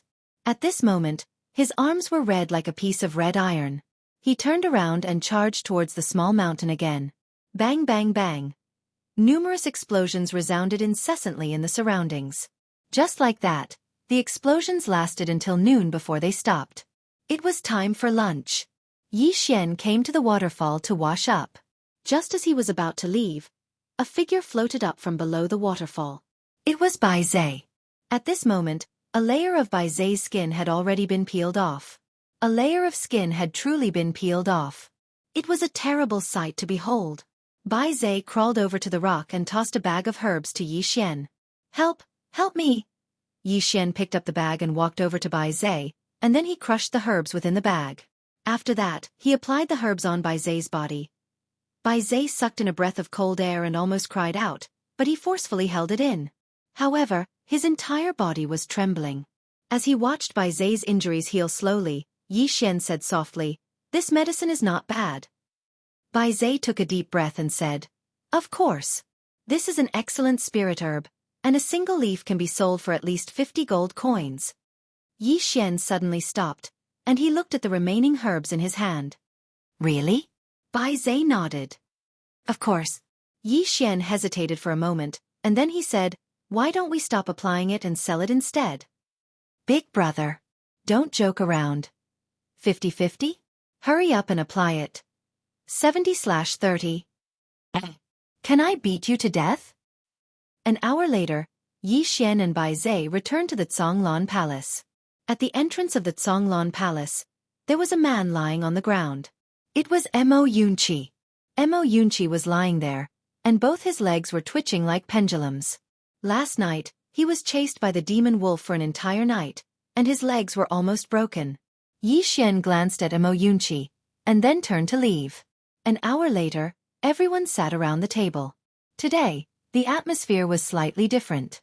When Yi Ling served everyone their food, Mo Yunqi immediately began to sweep the table. Bai Zai hesitated for a moment before he began to sweep the table. Yi Xian also ate well. After cultivating for an entire night, firstly, he was tired, and secondly, he was hungry. Seeing Yi Xian wolfing down the food, Yi Ling's heart ached. She quickly scooped a bowl of soup for Yi Xian, and then she lightly patted Yi Xian's back. "Big brother, eat slowly, don't choke." Not far away, Mo Yunqi glanced at Yi Xian and his sister, and then he sighed softly. "Why are other people's sisters so obedient, but our own?" Sigh. After saying that, he continued to bury his head in the food. At this moment, Old Man Ji stood up. "From today onwards, you are not allowed to go down the mountain." After saying that, he turned and left. "Why?" Mo Yunqi suddenly asked. Old Man Ji did not stop. "If you want to die, go down." Mo Yunqi looked at Ji Anji, who licked his chopsticks. "Some students from Xueqi College have arrived at the foot of the mountain, and they are waiting for you to go down the mountain every day." Mo Yunqi sneered. "What are you afraid of?" Ji Anji glanced at Mo Yunqi. "You can beat one, but can you beat 10? Moreover, I heard that there are disciples from the inner court. In short, don't underestimate Xueqi College. Last time, they looked down on you, and you caught them off guard. But now, it won't happen again. Those who dare to come will not be trash. Of course, if you feel that cultivating is boring and want to find something more exciting, you can go down the mountain and fight with them." After saying that, she stood up and went to the kitchen. Because every time, Yi Xian would leave a portion of food for her. After the meal, Yi Xian changed into a new set of clothes and went on to Blasting Mountain. Bai Zai, on the other hand, returned to the waterfall. As for Mo Yunqi, he entered the mountain, and behind him was the demon wolf. At the back of the mountain, Yi Xian punched the mountain in front of him again and again. Every time he punched, he would use his own fighting spirit. At first, everything was normal, but gradually, he found that his fighting spirit seemed to have become stronger. Not only his fighting spirit, but even the power of his punches had become stronger. After discovering this, Yi Xian was delighted. Obviously, this cultivation method was very effective. Therefore, he worked even harder. Just like that, Yi Xian and the other two cultivated like this day after day passed. Every day, there would be students from Xueqi College coming to the foot of Zhonglan College's mountain. At first, they were just waiting for Yi Xian and the others to go down the mountain. But gradually, they found that Yi Xian and the others did not seem to have the slightest intention of going down the mountain. Therefore, some people began to go up the mountain in groups. The leader was a man in a brocade robe. He was about 20 years old, tall, and had 2 short sabers hanging from his waist. This person was one of the 3 geniuses of Xueqi College's outer court, Chen Yan. And behind Chen Yan there were 6 Karaki College students. Each of them was at the peak of the chi-resisting realm, and their auras were vigorous. Obviously, they were the top experts of the outer court. Beside Chen Yan, a student suddenly said, "Senior Chen Yan, I have inquired that Yi Xian and the others are not weak, especially Yi Xian. I heard that he is a swordsman, even Nguesher treats him differently. This time we must not be careless." Chen Yan nodded. "Of course not. Xueqi died because of his carelessness, but it is normal. Not to mention him, even if I met Songlon College students before, I would also look down on them." Saying that, he looked up. "The death of Xueqi and the others is a wake-up call for us." Everyone nodded. Karaki College may look down on Songlon College once, but they would not look down on it a second time. In any case, it was a millennium-old institution, and the students taught by it were not idiots. Before long, Chen Yan's group arrived before Songlon Palace, and there was a little girl washing clothes at the entrance of Songlon Palace. This little girl was naturally Yi Ling. When she saw Chen Yan's group, Yi Ling hastily turned around and ran. She ran to Old Man Ji's courtyard, and Old Man Ji was lying on a chair, and his body was still emitting the pungent smell of alcohol. Yi Ling walked to Old Man Ji's side, and then she lightly pushed him and said anxiously, "Grandpa Ji, wake up, they are coming." Old Man Ji did not move. Meanwhile, Chen Yan's group had arrived at the entrance of Old Man Ji's courtyard, and Yi Ling hurriedly hid behind Old Man Ji when she saw this scene. Chen Yan glanced at Old Man Ji who was lying on the chair, and then he bowed slightly. "This junior is Chen Yan from Karaki College's outer court, and I have specially come to seek guidance from Songlon College students." Saying that, he looked straight at Old Man Ji, and then he said, "Let's fight to the death." A life or death challenge. Currently, the entire imperial capital was looking at Karaki Academy. If Karaki Academy couldn't take revenge for Xueqi and the others, then it would undoubtedly affect Karaki Academy's reputation, and Songlon Academy's reputation would certainly rise. Most importantly, Karaki College had been suppressing Songlon College for so many years, and they could not afford to make any mistakes in this year's batch, or else their batch would be a disgrace to Karaki College. At this time, Old Man Ji suddenly said, "In the back mountain go." Chen Yan and the others turned and left. On this day, in the back mountain of Songlon, only one student was destined to survive. Chapter 48. In the courtyard, behind Old Man Ji, Yi Ling asked softly, "Grandpa Ji, are they in danger?" Old Man Ji stood up and looked at the little girl in front of him with a complicated gaze. She rubbed Yi Ling's head gently. "Don't worry, they'll be fine. Just stay here with Grandpa Ji and don't run around, all right?" Yi Ling nodded obediently. "Grandpa Ji, I'll go cook for you." With that, she turned and ran to the kitchen. Her body was trembling slightly because she was worried about her brother's safety. However, she knew very well that she couldn't go to the back mountain at this time because she couldn't help at all. If she went, she would only cause trouble for her brother. In the kitchen, Yi Ling curled up in a corner and hugged her knees. She didn't cry as she looked at the fire in the stove. At this moment, it was as if she had returned to the Yi family in Qingqing. Back then when Yi Xian went out during the day, she would wait for Yi Xian for a day. In her world, there was no father, no mother, only her brother. Her brother was her only and everything. In the courtyard, after Yi Ling left, an old man appeared in front of Old Man Ji. The old man wore a linen robe, and his beard reached his chest. His hair was combed into a bun and scattered behind his head. He looked very gentle and refined, forming a huge contrast with the drunk Old Man Ji. This person was the dean of Karaki Academy, Li Xuansong. He was also one of the top experts in Jiang country. Li Xuansong glanced at Old Man Ji and shook his head. "It's been so many years, but you're still the same." Old Man Ji smiled. "You're getting more and more exquisite." Li Xuansong looked around and said, "There's only one academy in Jiang country. I think it's pretty good." Old Man Ji chuckled. "Isn't Karaki Academy the biggest in Jiang country now?" Li Xuansong looked straight at Old Man Ji. "I know what you want to do with the 3 people you found, but they will end up like the people you found in the past. They will eventually become a corpse on Song Mountain's Shao Dao." Old Man Ji nodded. "Let's wait and see," Li Xuansong said with a smile. "Then let's wait and see." Back mountain. Mo Yunqi stopped, Bai Zai climbed out of the waterfall, and Yi Xian stopped blasting the mountain. In front of a dense forest, Yi Xian and the other two stood side by side. Yi Xian was in the middle. On his left was Mo Yunqi, and on his right was Bai Zai. Opposite them were Chan Yan and the other Karaki Academy students. Beside Yi Xian, Mo Yunqi suddenly said, "Old man Ji let them come up just like that?" Yi Xian looked at Chen Yan and the others in silence. To be honest, although he didn't join Karaki Academy, he didn't have any enmity or malice towards it. However, there were many times when he couldn't help himself.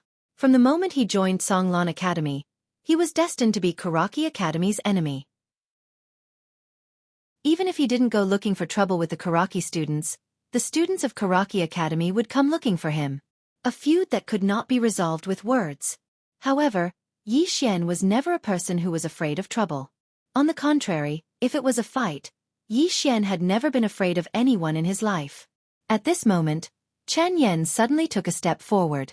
3 against 3? Yi Xian turned to look at Mo Yunqi and Bai Zai. Both of them nodded, indicating that there was no problem. 2 men walked out from behind Chen Yan. The man on the left wore a black robe that was exquisite yet not lacking in grandeur. In addition, the man on the right wore a white robe. He had a slender figure, sword-like eyebrows, starry eyes, and a cold appearance, as if he was a celestial being. Both of them had an extraordinary bearing. Seeing these 2 people, Yi Xian's expression instantly sank. The feeling of danger. This was his instinctive feeling, and he had always firmly believed in his instincts, because these instincts were trained through countless life and death street battles. The facts proved that Karaki Academy didn't look down on them anymore. They wouldn't send small fries for them to practice. Yi Xian glanced at Bai Zai and Mo Yunqi. "Watch out." Both of them nodded. The white-robed man walked over to stand before Mo Yunqi while the dark-robed man walked over to stand before Bai Zai. Obviously, it was Yi Xian against Chen Yan. Right at this moment, the dark-robed man suddenly vanished on the spot. Bai Zai's expression changed drastically, and he swiftly crossed his hands before him. Meanwhile, the dark-robed man arrived before him. Bang! Following the sound of an explosion, Bai Zai was directly pushed back a full 7 to 8 feet. Moreover, there was a deep blood-red handprint on his arms. Right at this moment, the dark-robed man tapped the ground lightly with the tip of his foot, and then he leaped up into the air towards Bai Zai. He was extremely swift like a hawk pouncing towards its prey. Ascension Realm. Yi Xian's expression changed slightly when he witnessed this scene. This man that wasn't even 20 years old was actually at the Ascension Realm. Such a young genius at the Ascension Realm. In the distance, Bai Zai's expression changed violently as well. He suddenly squatted down and used his feet to support himself from the ground. At the same time, he pressed his palms together. In an instant, the muscles on his body bulged up while his veins wriggled like fine snakes. It was an extremely shocking sight. Meanwhile, the dark-robed man slapped his palm down from midair. This palm strike was like an enormous axe, and the formidable might and force contained within it instantly tore through the air. Bai Zai swiftly raised his head, pressed his palms together, and formed a seal. Earthen yellow energy surged out from the center of his palm. Obviously, it was a martial technique. At the moment that the dark-robed man's palm descended, an ear-piercing explosion instantly resounded. In the blink of an eye, Bai Zai's figure was blasted over 20 m away. However, the dark-robed man didn't stop. His figure shook, and then he drifted towards Bai Zai like a gust of wind. On the other side, the white-robed man who stood before Mo Yunqi had suddenly vanished on the spot. Mo Yunqi's expression changed slightly. He tapped the ground lightly with the tip of his foot and glided over 30 m back. However, he just stopped when the white-robed man had arrived above him. The Ascension Realm. Mo Yunqi was shocked in his heart. He didn't dare act carelessly, and he retreated repeatedly. At the same time, a flying knife suddenly slashed out from his palm. The white-robed man's figure suddenly flashed in midair, and he dodged the flying knife. Meanwhile, Mo Yunqi was already 30 m away, and he'd pulled open the distance between him and the white-robed man. However, his expression was extremely solemn. The white-robed man didn't waste his breath at all, and he charged towards Mo Yunqi once more. Yi Xian withdrew his gaze from the distance, and his expression was extremely solemn as well. Because he noticed that Bai Zai and Mo Yunqi had been suppressed by those 2 people. Obviously, they'd investigated Bai Zai, Mo Yunqi, and him before they came here. Yi Xian gazed at Chen Yan, and he had no doubt that Chen Yan was absolutely not an ordinary person. Chen Yan suddenly charged forward, and at the same time, 2 rays of cold light shot towards Yi Xian. Dual blades. Yi Xian's reaction was extremely swift, and he'd smashed his fists against Chen Yan's attack at the same time. It was still the crushing fist, and it was the crushing fist that was enhanced with battle intent. At this moment, the trajectory of Chen Yan's dual blades suddenly changed, and his blade sliced towards Yi Xian's wrists at a strange angle. At almost the same time, Yi Xian suddenly spread his arms apart, and then he suddenly kicked towards Chen Yan. His leg was longer than his blades.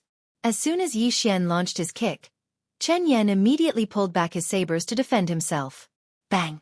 Chen Yan retreated a few meters with his blades, and before he could stop, Yi Xian had already charged in front of him, and then he smashed his fist towards Chen Yan again. Crushing fist. He only knew this low-level martial arts technique, but the might of this low-level martial arts technique wasn't weak, and a single punch directly crushed the air. Bang! Chen Yan was forced back once again, and Yi Xian pressed forward once more. In an instant, Chen Yan was directly suppressed by Yi Xian, suppressed by his fists. At this moment, Yi Xian was like a small mountain in front of Chen Yan.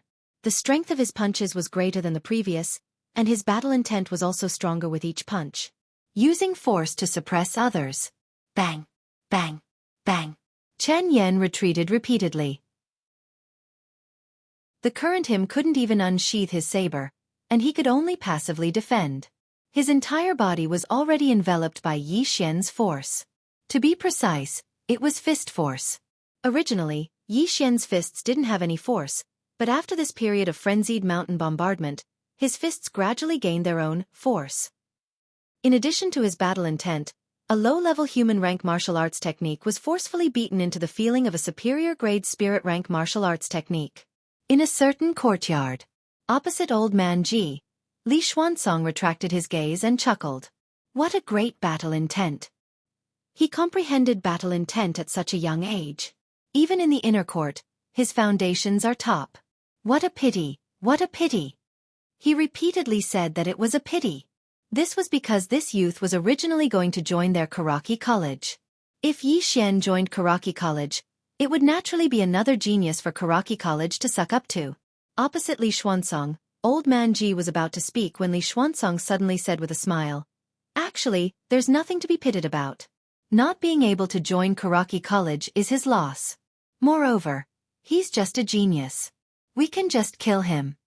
As he spoke, he looked at Old Man Ji. "What do you think?" Old Man Ji glanced at Li Xuanzong. "Geniuses who don't join Karaki College will all end up like this, right?" Li Xuanzong smiled. "If he's not one of us, then he's an enemy." As he spoke, he turned to look at the back mountain. The 3 of them are not bad, especially that battle-intent youth, Yi Xian. It's a pity that he chose the wrong side.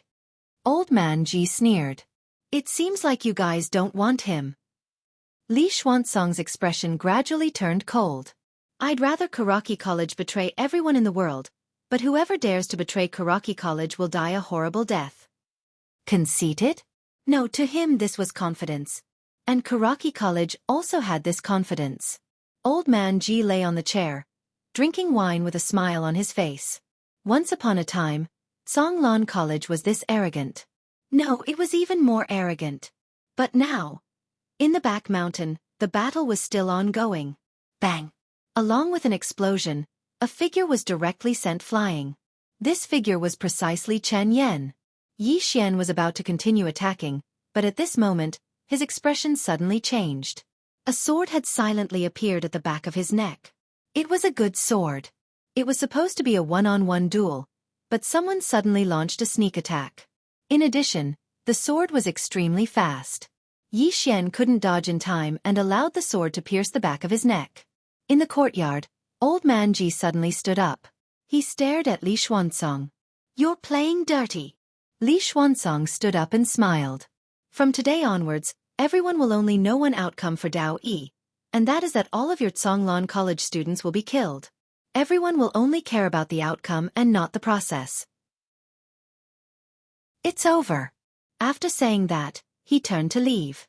At this moment, both of them suddenly turned to look at the back mountain. At the back mountain, when the sword pierced the back of Yi Xian's neck, Yi Xian was unharmed. On the contrary, the sword turned into motes of energy and entered Yi Xian's body. The invincible sword body technique used one's body to forge a sword. As long as the sword that injured him wasn't of a higher level than the sword in his body, he would be immune to it and absorb it. The moment the sword energy was absorbed by Yi Xian, a terrifying aura suddenly swept out from Yi Xian's body. The aura of the Qi-controlling realm. P.S. 3 things. First, why does everyone want to block my card? You can block my card for 100 vertical coins. Let me see how many friends you have. Second, for those who haven't bookmarked this book, please bookmark it. That means adding it to your bookshelf. It's also convenient. You'll be able to see it when you go online. Also, tickets. Asking for tickets. Chapter 49. How is this possible? In the courtyard, Li Xuanzong stared at the back mountain with a trace of disbelief in his eyes. The sword entered the body, but it was absorbed. Impossible. Could this be the legendary innate sword body? At this point, his pupils suddenly constricted. According to the legends, there were some special physiques, and the innate sword body was one of them. It could swallow swords.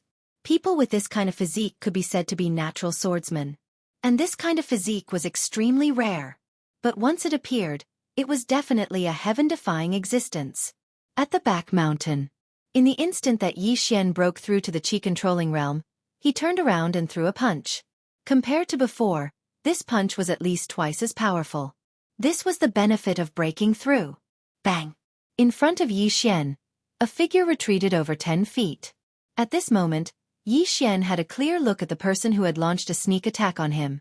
It was a man in a tight black robe, about 20 years old, with a cold look in his eyes. Obviously, he was a sword cultivator. Moreover, he might be a little bit away from reaching the great swordsman.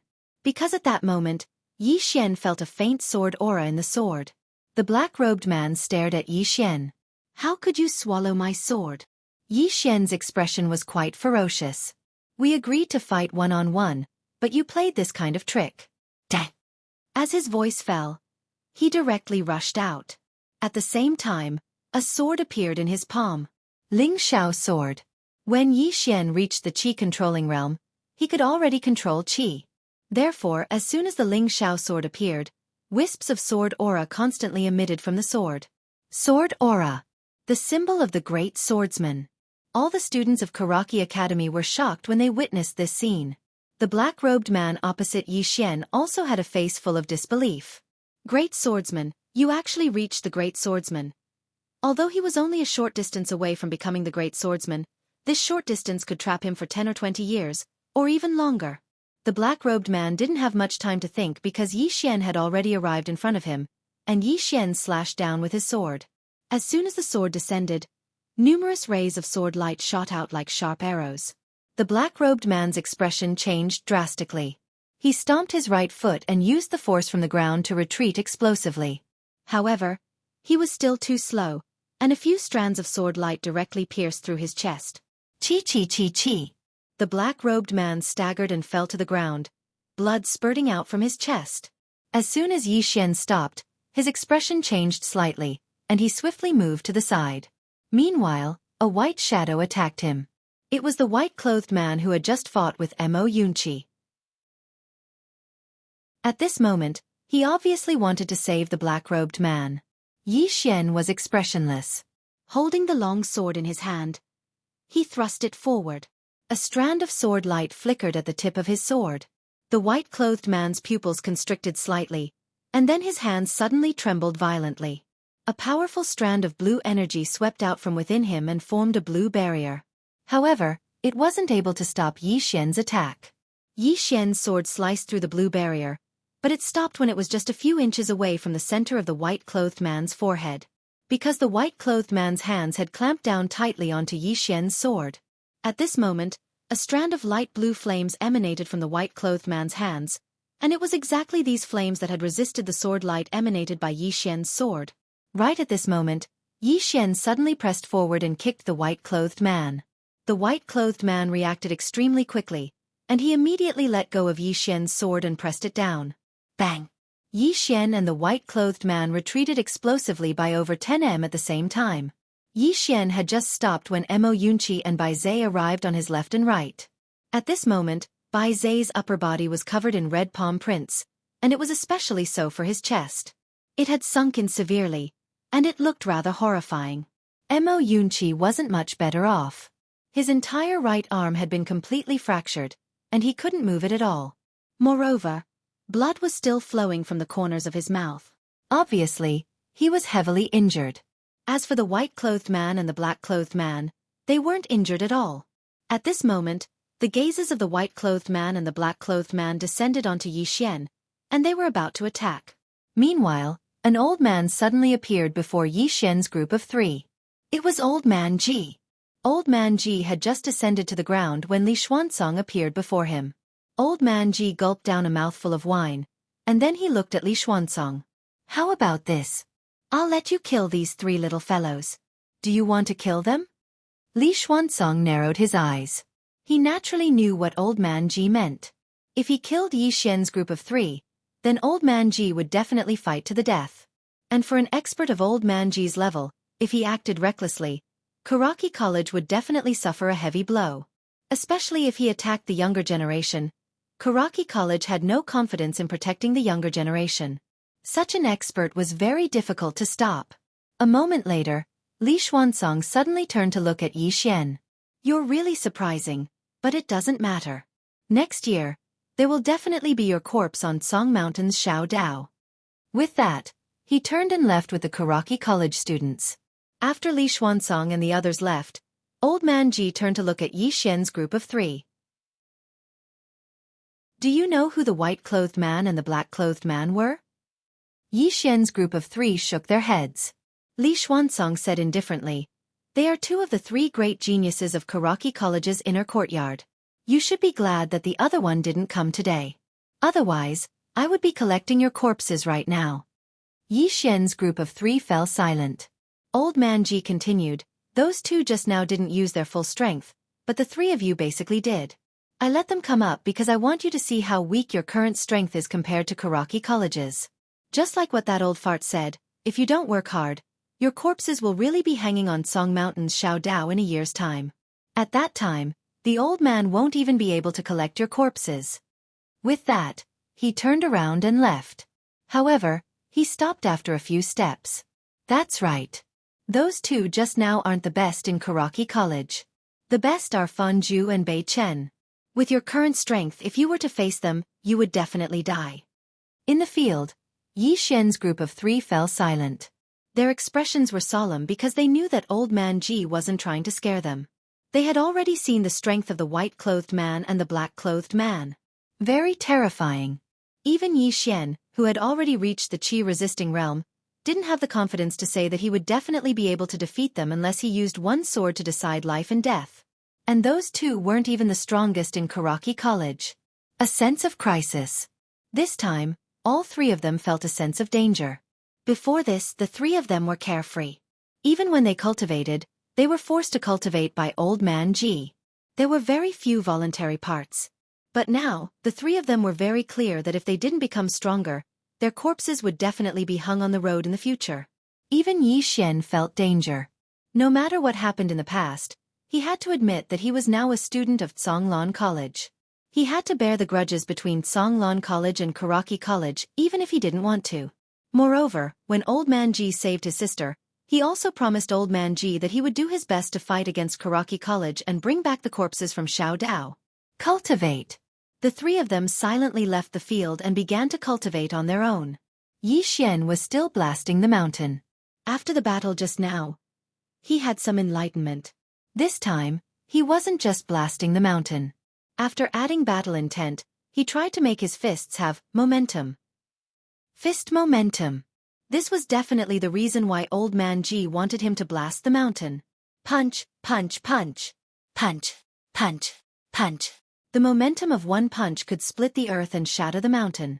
After understanding this, the power and momentum of Yi Xian's punches became stronger and stronger. Of course, he also paid the price. Both of his hands were already badly mutilated. At night, Yi Xian was exhausted and sprawled out in front of the small mountain. He lay on the ground and looked at the stars in the sky, gasping for breath. Now he didn't just feel tired, he also felt good. Extremely good. He felt that after venting out all the energy in his body, the feeling was extremely satisfying.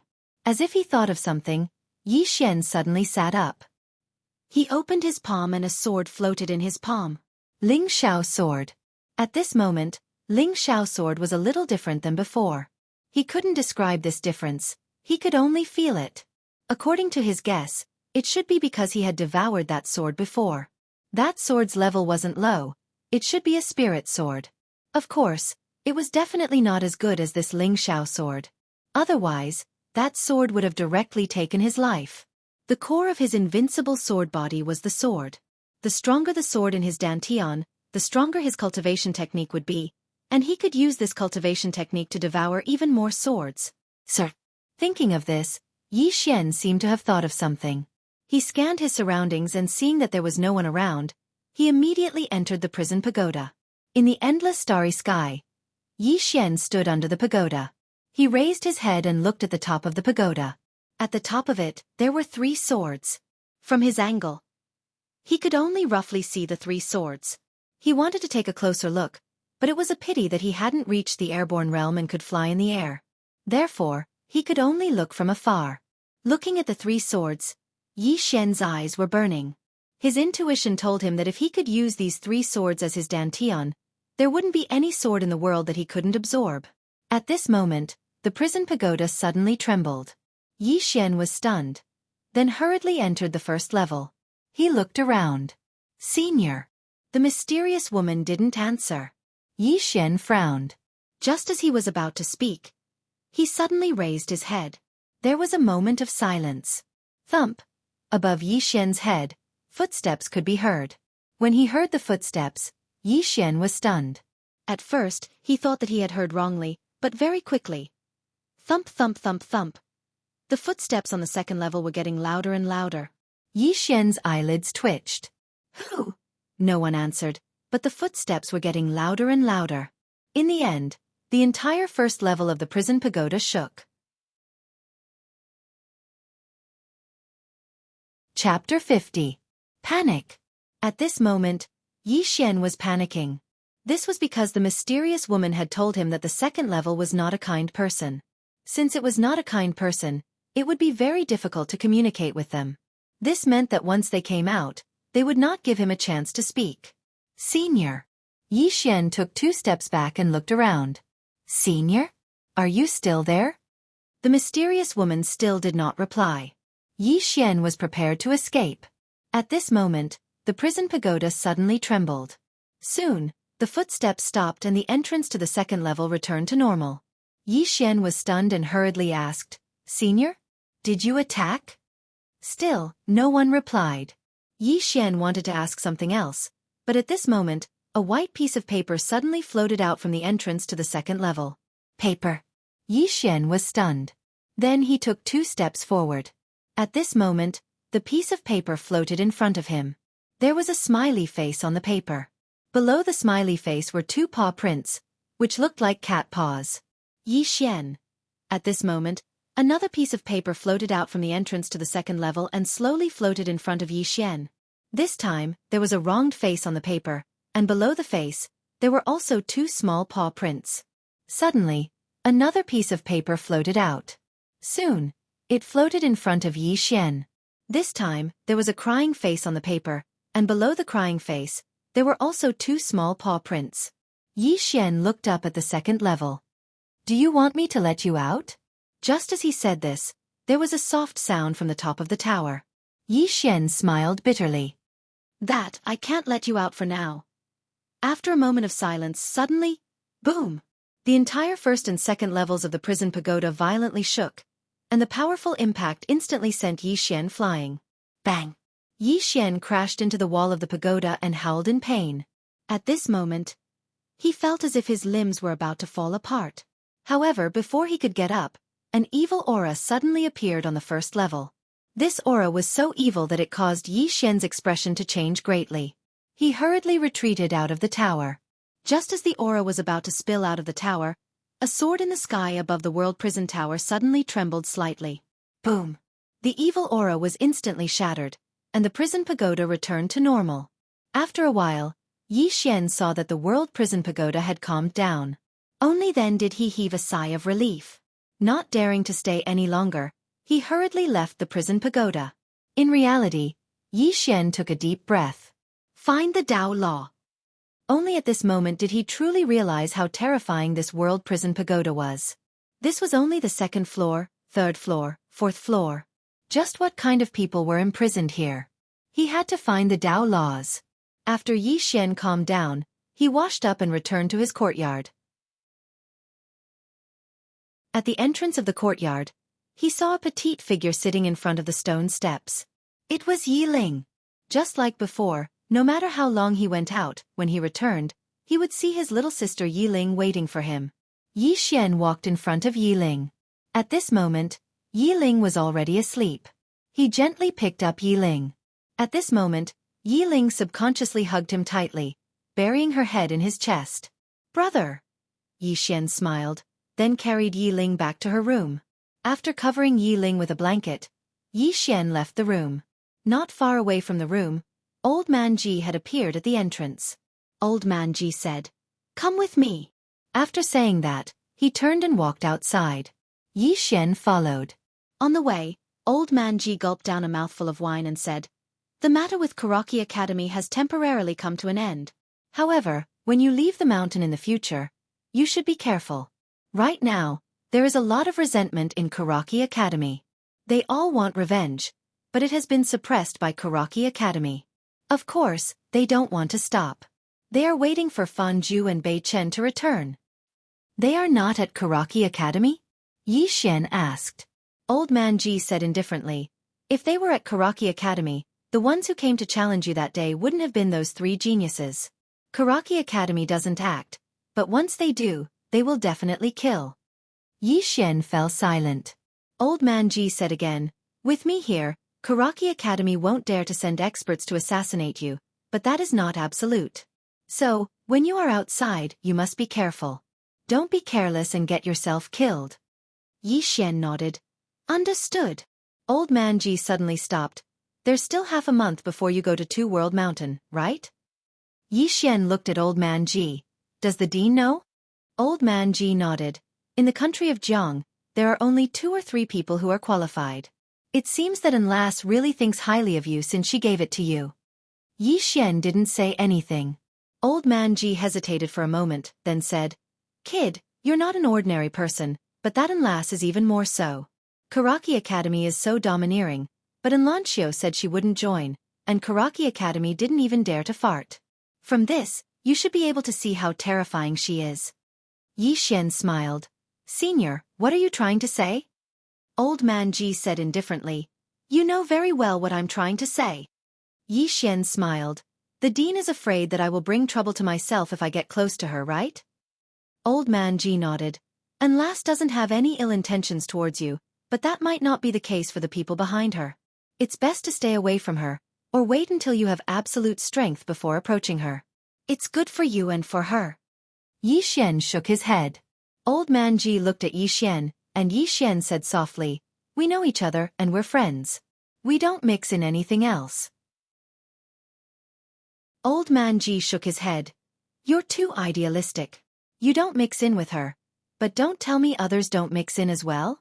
Or do you think that the world is a beautiful place, and that everyone is reasonable?" Yi Xian shrugged. "If her family tries to stop me, I'll fight them. I'll beat them until they don't dare to stop me." Old Man Ji gave Yi Xian a thumbs up. "You've got guts, but unfortunately that's all." Yi Xian was a little speechless. "What else can I do?" "I'll tell Miss An that I'm afraid of her family, and we can't be friends anymore?" Old Man Ji looked straight at Yi Xian. "Do you really only want to be friends with her, kid? Don't you have other thoughts?" Yi Xian blinked. "I don't know what you're talking about." With that, he walked into the distance. Old Man Ji sighed, and took a step forward. This step brought him to Yi Xian's side, and he said, "This is your choice, I won't say anything more. Finally, when you go to the Two World Mountain, you need to be careful of three things. The first is obviously Xueqi Academy. The two wretched geniuses and three prodigies of Xueqi Academy might go. If you come across them, don't try to be brave. You still need to run. The second is to be careful of the people from the Tang Empire. The Tang Empire will definitely send people there as well. The relationship between our Zhang Empire and the Tang Empire is like the relationship between Xueqi Academy and our Zhonglan Academy. With that, he paused and continued. Third, you have to be careful of some geniuses from other countries. When you're outside, killing and robbing others is a common occurrence. You have to know that many geniuses rose up by stepping on the corpses of other geniuses. I know you've been fighting and killing since you were young, but the law of survival is even crueler in the outside world. Yi Xian nodded. I'll keep that in mind. Old Man Ji took a sip of wine and continued. The fire spirit in your sister's body is being devoured, and it won't last long. When we go to the Sword Master's abode, it's located in a volcanic region. If there's a chance, find some fire-attributed items, the hotter the better. Yi Xian bowed slightly. My sister is here, so I'll have to trouble you, Principal. Don't worry, she's safe here, Old Man Ji said. He then stopped. Before you go to Two World Mountain, you have to cultivate your fist force.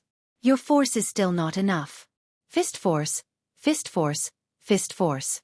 Before you punch, your aura has already been released. That's the true fist force. As for your own battle intent, don't be too hasty. There's still a process between you and a Martial Dao Grandmaster, and this process needs to be completed slowly. Martial Dao can't be rushed. It's best if everything comes naturally. Yi Xian bowed deeply to Old Man Ji. I've learned a lot. Old Man Ji nodded. Go back and cultivate. Cultivating fist force will be of great help to you when you go to Two World Mountain. Yi Xian bowed again, then turned around and left. Looking at Yi Xian's departing figure, Old Man Ji said softly, he's not in a rush. He's a good seedling. After saying that, he gulped down a mouthful of wine, then turned around and disappeared into the distance. At the back of the mountain, Yi Xian arrived in front of the small mountain again, and very soon, there was a series of rumbling sounds coming from the back of the mountain. Under the waterfall, Bei Zhe was crazily swimming against the flow of the waterfall. Within the mountain, Mo Yunqi was madly fleeing, and this time, it wasn't just one demon wolf chasing him, but two. Bitter cultivation. After fighting with the students from Xueqi Academy, Yi Xian and the other two began to cultivate crazily. This was because the three of them had seen the strength of the students from Xueqi Academy, and in the future they would definitely have to face them. No one wanted to lose, nor did they want to die. Cultivation. Madly cultivating. In the following period of time, Yi Xian and the other two began to cultivate crazily. Apart from eating and sleeping, the three of them spent all their time cultivating. This was especially so for Mo Yunqi and Bei Zhe. When the two of them had fought with the students from Xueqi Academy, they had been completely suppressed by the other party, and they had not been able to fight back. The two of them were proud people, and they did not want something like that to happen again. Half a month later, under the bitter cultivation, there were naturally some results. Mo Yunqi could already deal with the attacks of the two demon wolves with ease, and he could even release flying knives to counterattack at any time.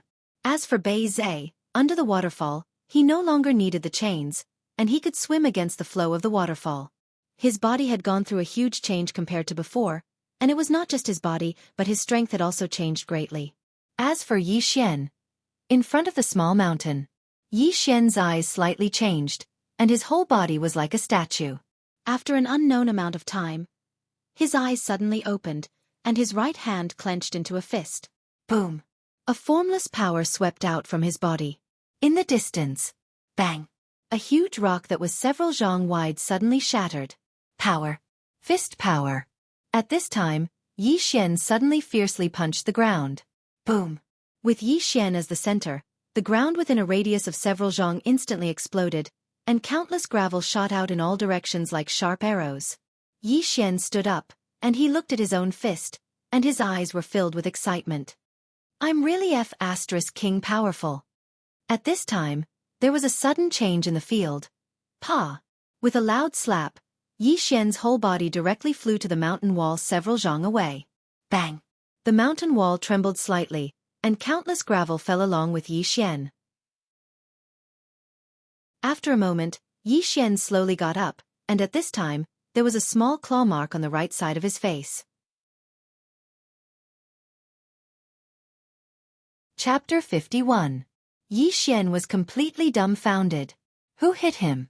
He jumped up, took out his Ling Xiao sword, and scanned his surroundings vigilantly. However, he did not discover anything. He retracted his gaze and looked at the Ling Xiao sword. From the body of the Ling Xiao sword, he saw a small claw mark on the right side of his face. When he saw this small claw mark, his face immediately darkened. He recognized this claw mark. It was exactly the same as the claw mark on the paper that floated out from the second floor. That guy could come out? Thinking of this, Yi Xian immediately broke out in a cold sweat. He hurriedly returned to the prison pagoda. However, the prison pagoda was incomparably quiet. There was no movement at all. The upper floor was also incomparably quiet. Yi Xian glanced at the entrance of the second floor with a rather strange expression. He could be sure that the one who hit him was this guy on the second floor. However, he could do nothing about it. Go to the second floor and fight with him alone? Wasn't that courting death? He couldn't afford to offend him. He couldn't afford to offend him. Yi Xian touched his burning right cheek, then turned around and left the prison pagoda. At noon, inside the Azure Water Palace, everyone sat around the table. On the table, there were more than 10 dishes. There were meat and vegetables, and the aroma assailed their nostrils. This time, Ji Anji didn't move his chopsticks. He just licked his chopsticks, not caring about his image at all. Everyone was already used to it. At this moment, Old Man Ji suddenly said, "After this meal, it's time for you guys to leave." Leave? Yi Xian looked at Old Man Ji. They are also going to Two Boundary Mountain? Old Man Ji shook his head. I will bring the two of them to a place to train alone. Yi Xian nodded, then looked at Mo Yunqi and Bai Zai. Take care. Bai Zai nodded. You too. Mo Yunqi chuckled. Next time we meet, let's spar. Yi Xian smiled. Just as he was about to speak, Yi Ling suddenly snorted. You definitely can't beat my brother. Mo Yunqi rolled his eyes. Yes, your brother is the strongest. He finally understood. In this Zhonglan Academy, the last person to offend was this little girl. This was because this little girl had a very high status in everyone's hearts. Other than being able to cook, she also knew how to get wine for Geezer Ji and make food for Jianji in the middle of the night. She especially knew how to wash their clothes. Even Bai Zai was very fond of her. If he offended her, it would be equivalent to offending everyone else. Yi Ling grinned and put a piece of lean meat into Yi Xian's bowl. Brother, eat. Yi Xian gently rubbed Yi Ling's little head. His eyes filled with love. Mo Yunqi suddenly shook his head and sighed. Alas, someone else's sister. Everyone looked at each other and smiled. An hour later, Old Man Ji brought Mo Yunqi and Bai Zai down the mountain. At the foot of the mountain, Mo Yunqi waved at Yi Xian. See you next time, let's have a good fight. Yi Xian smiled. All right. Bai Zai bowed slightly to Yi Xian. Take care. After saying that, he turned around and quickly followed Old Man Ji, who was walking at the front with Mo Yunqi. Yi Xian pulled Yi Ling and turned to walk in front of Ji Anji. He looked straight at Ji Anji. Is my sister safe here? Ji Anji looked at Yi Xian and did not speak. Yi Xian also looked at her and did not speak. At this moment, Ji Anji suddenly moved sideways. In the next moment, a blade as thin as a cicada's wing appeared in her hand. In the blink of an eye, she was already 100 feet away. As soon as she stopped, the ground behind her cracked open. It was so deep that one could not see the bottom. Not only that, but there was a mysterious power lingering in the crack. Seeing this scene, Yi Xian's pupils shrank and he was extremely shocked. Because it was an artistic conception. Blade intent. This foodie in front of him was actually so powerful? Now that he thought about it, he felt a lingering fear. Because this foodie in front of him had almost killed him with a blade. At this moment, Yi Ling walked in front of Yi Xian. She took out a bag and handed it to Yi Xian.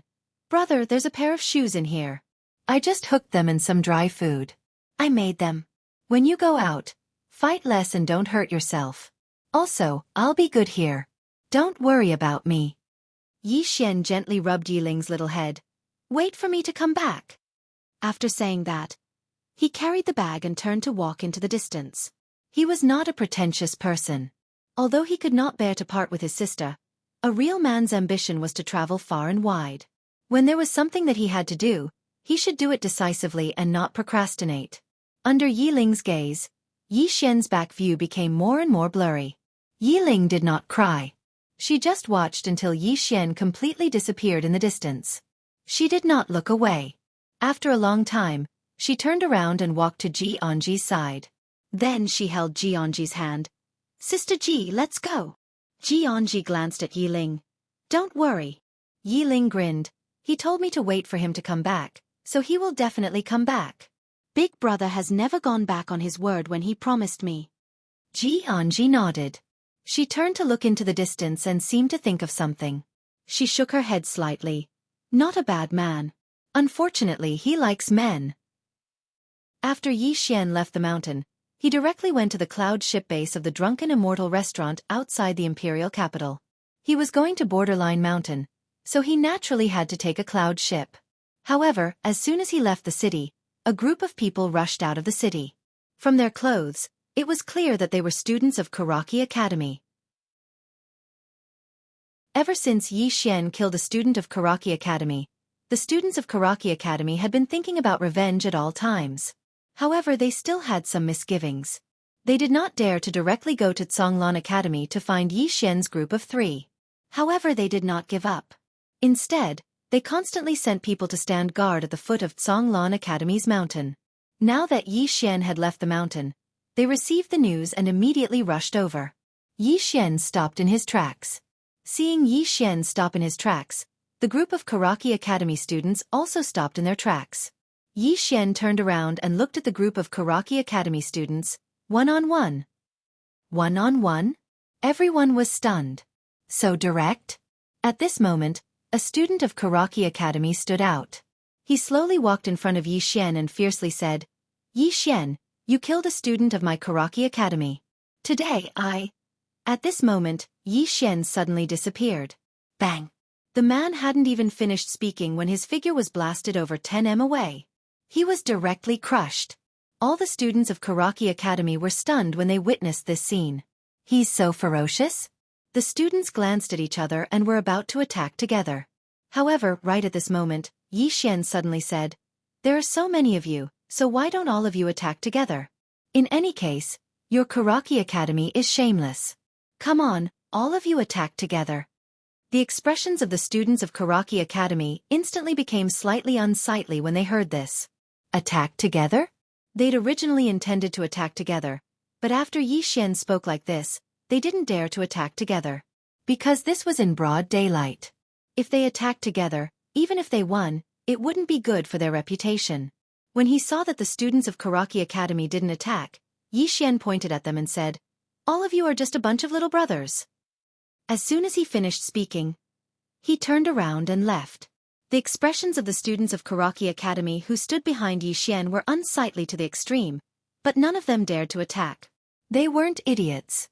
Based on how Yi Xian attacked earlier, none of them were a match for Yi Xian at all.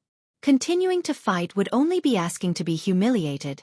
Simply speaking, they'd realized a fact, and it was that only the inner court students could deal with Yi Xian. Just like that, Yi Xian vanished into the distance under the gazes of the students of Xueqi Academy. An hour later, Yi Xian ascended the cloud vessel. This time, he was staying in a special classroom. It was naturally because of the violet card. With the violet card, one could stay in a special classroom for free. Yi Xian naturally wouldn't refuse such a good thing because he would be a bastard if he didn't take advantage of it. After the cloud vessel started moving, Yi Xian arrived on the deck. "It's you." At this moment, a slightly familiar voice resounded in Yi Xian's ears. Yi Xian turned around and saw a woman in a red dress standing not too far away from him. She was extremely beautiful, especially her slender figure that made one want to embrace her and play with her.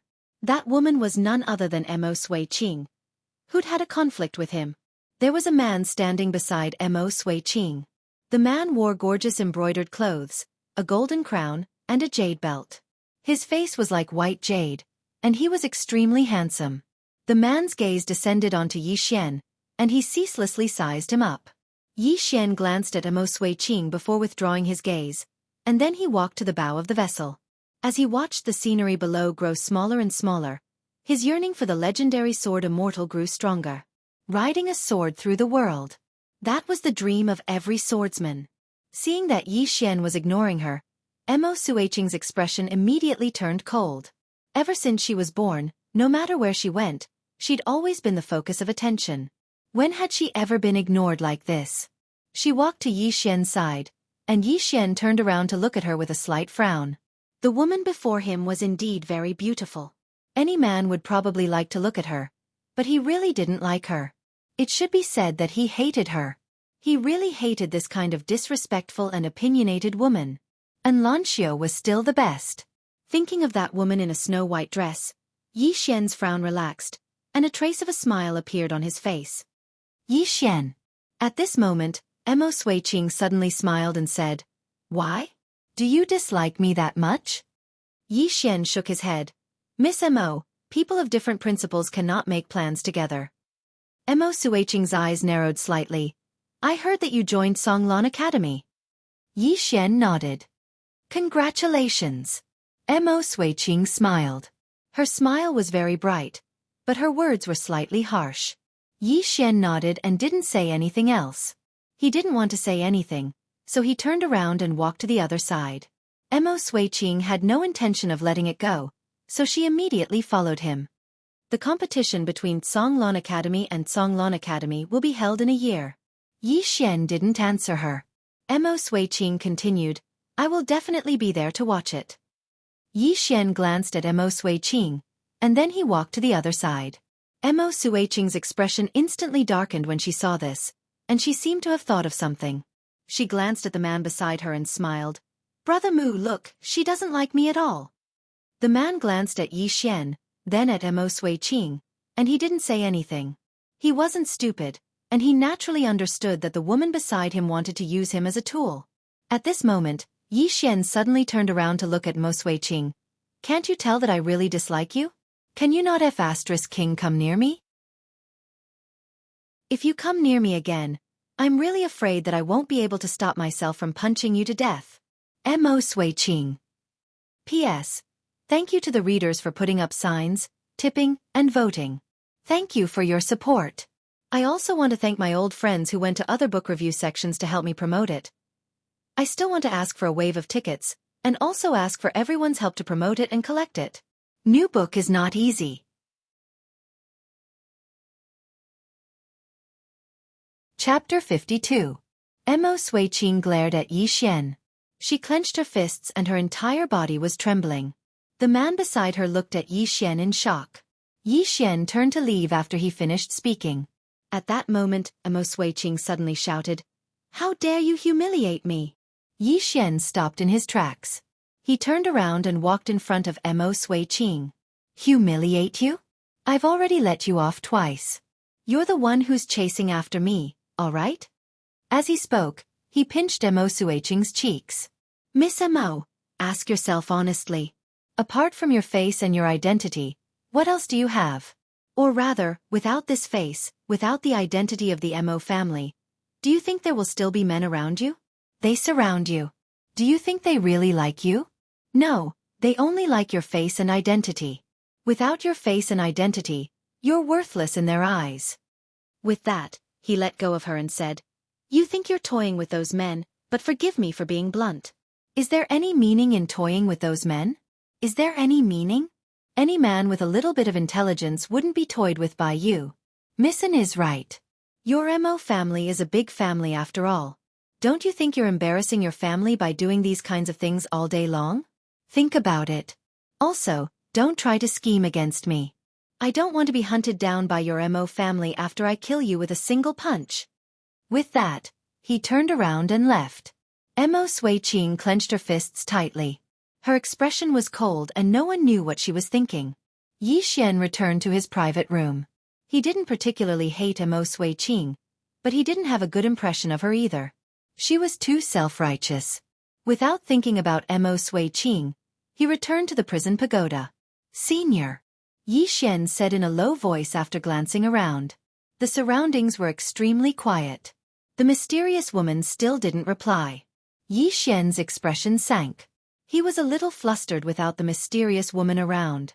Right at this moment, a piece of paper suddenly floated out from the entrance to the second level. Yi Xian's eyelids twitched when he saw this piece of paper. It's here again. Soon, that piece of paper floated in front of him. On it was a calm face. It was very calm, and it was impossible to tell whether it was happy or angry. And under this calm face, there was a claw mark. The corners of Yi Xian's mouth twitched. He scanned his surroundings and hurriedly exited the World Prison Pagoda. What kind of existence was imprisoned on the second floor? Yi Xian was filled with doubts.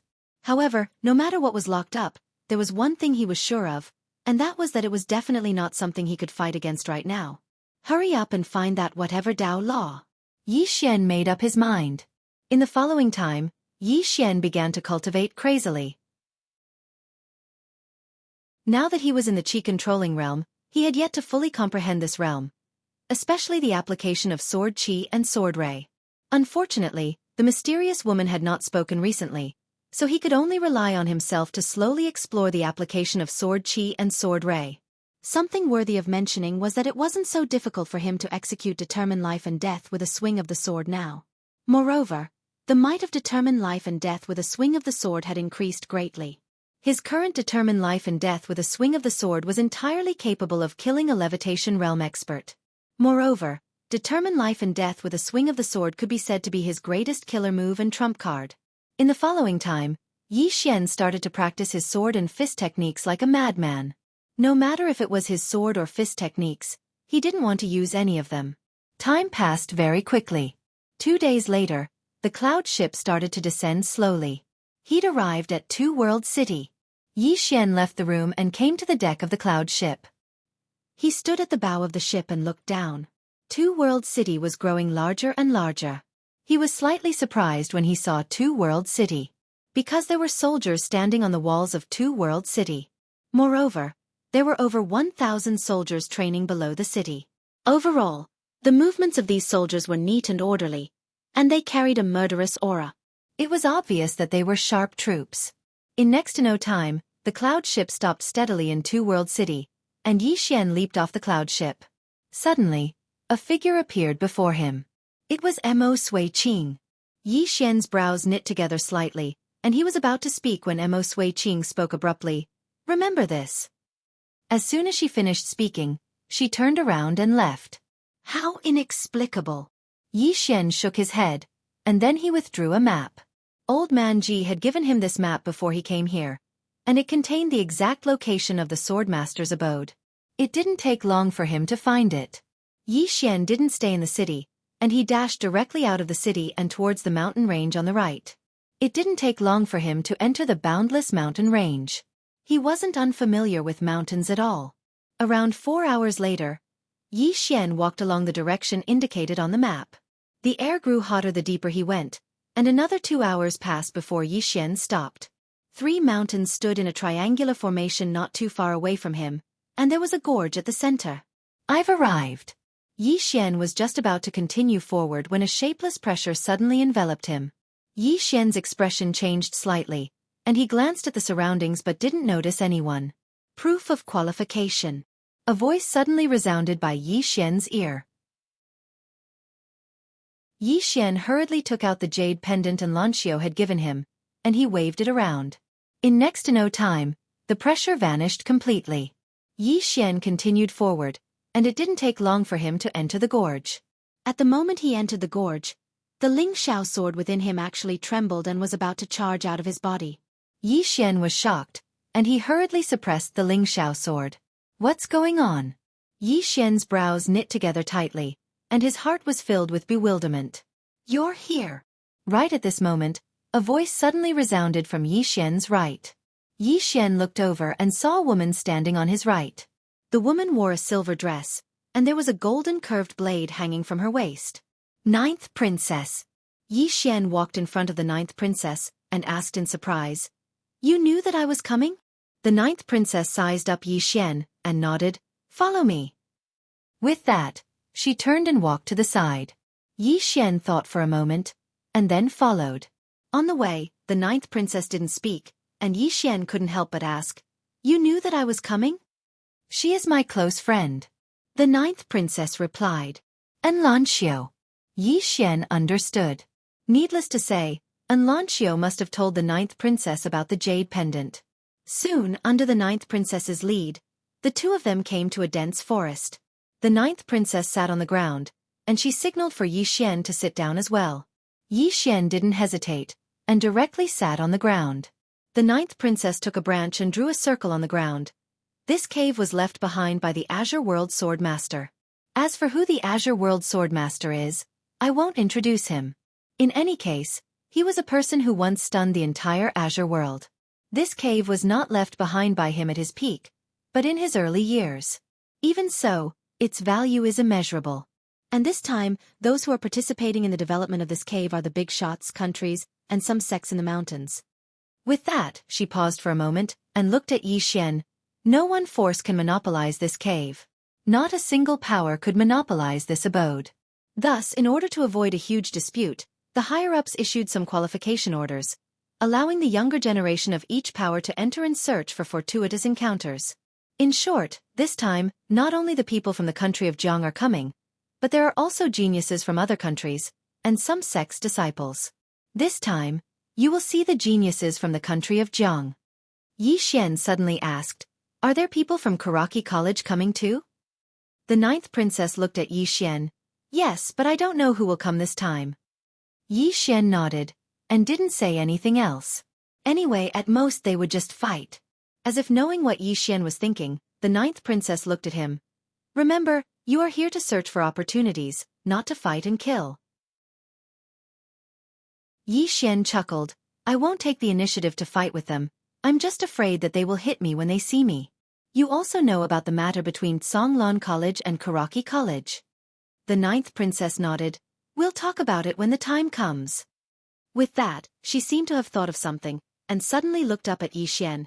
"If I remember correctly, you are a swordsman?" Yi Xian nodded.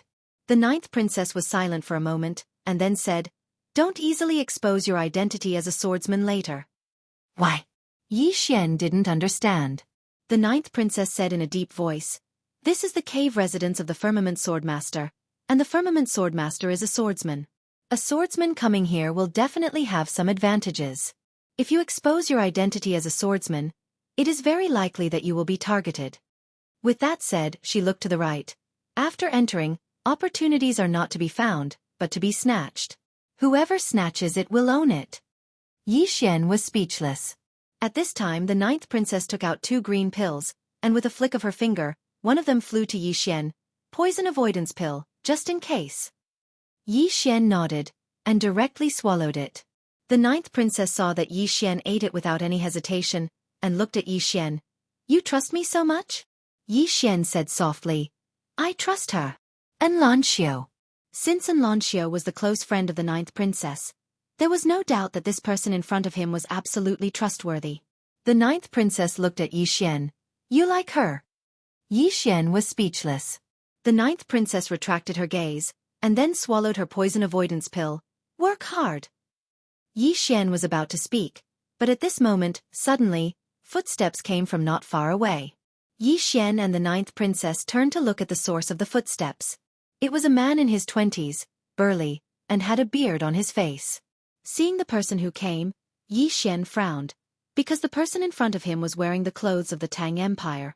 When he saw Yi Xian and the ninth princess, the burly man was slightly stunned. Obviously, he also came here by accident.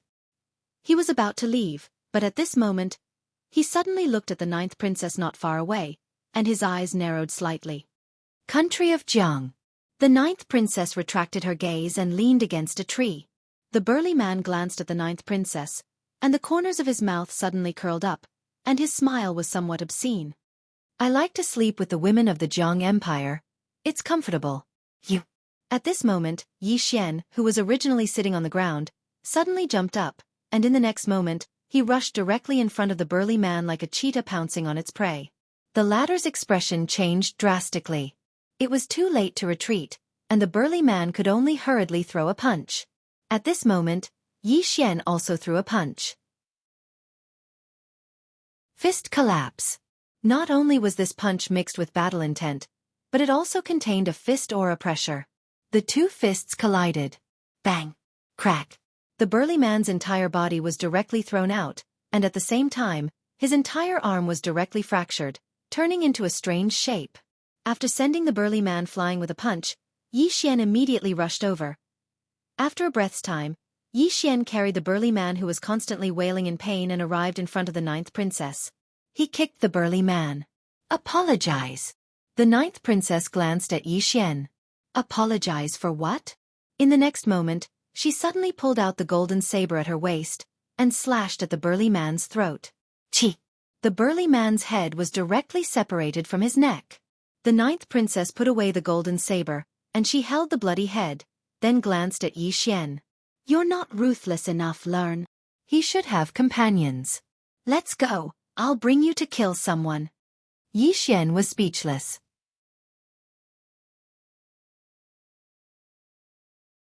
Chapter 53. Yi Xian was dumbfounded. Am I not ruthless enough?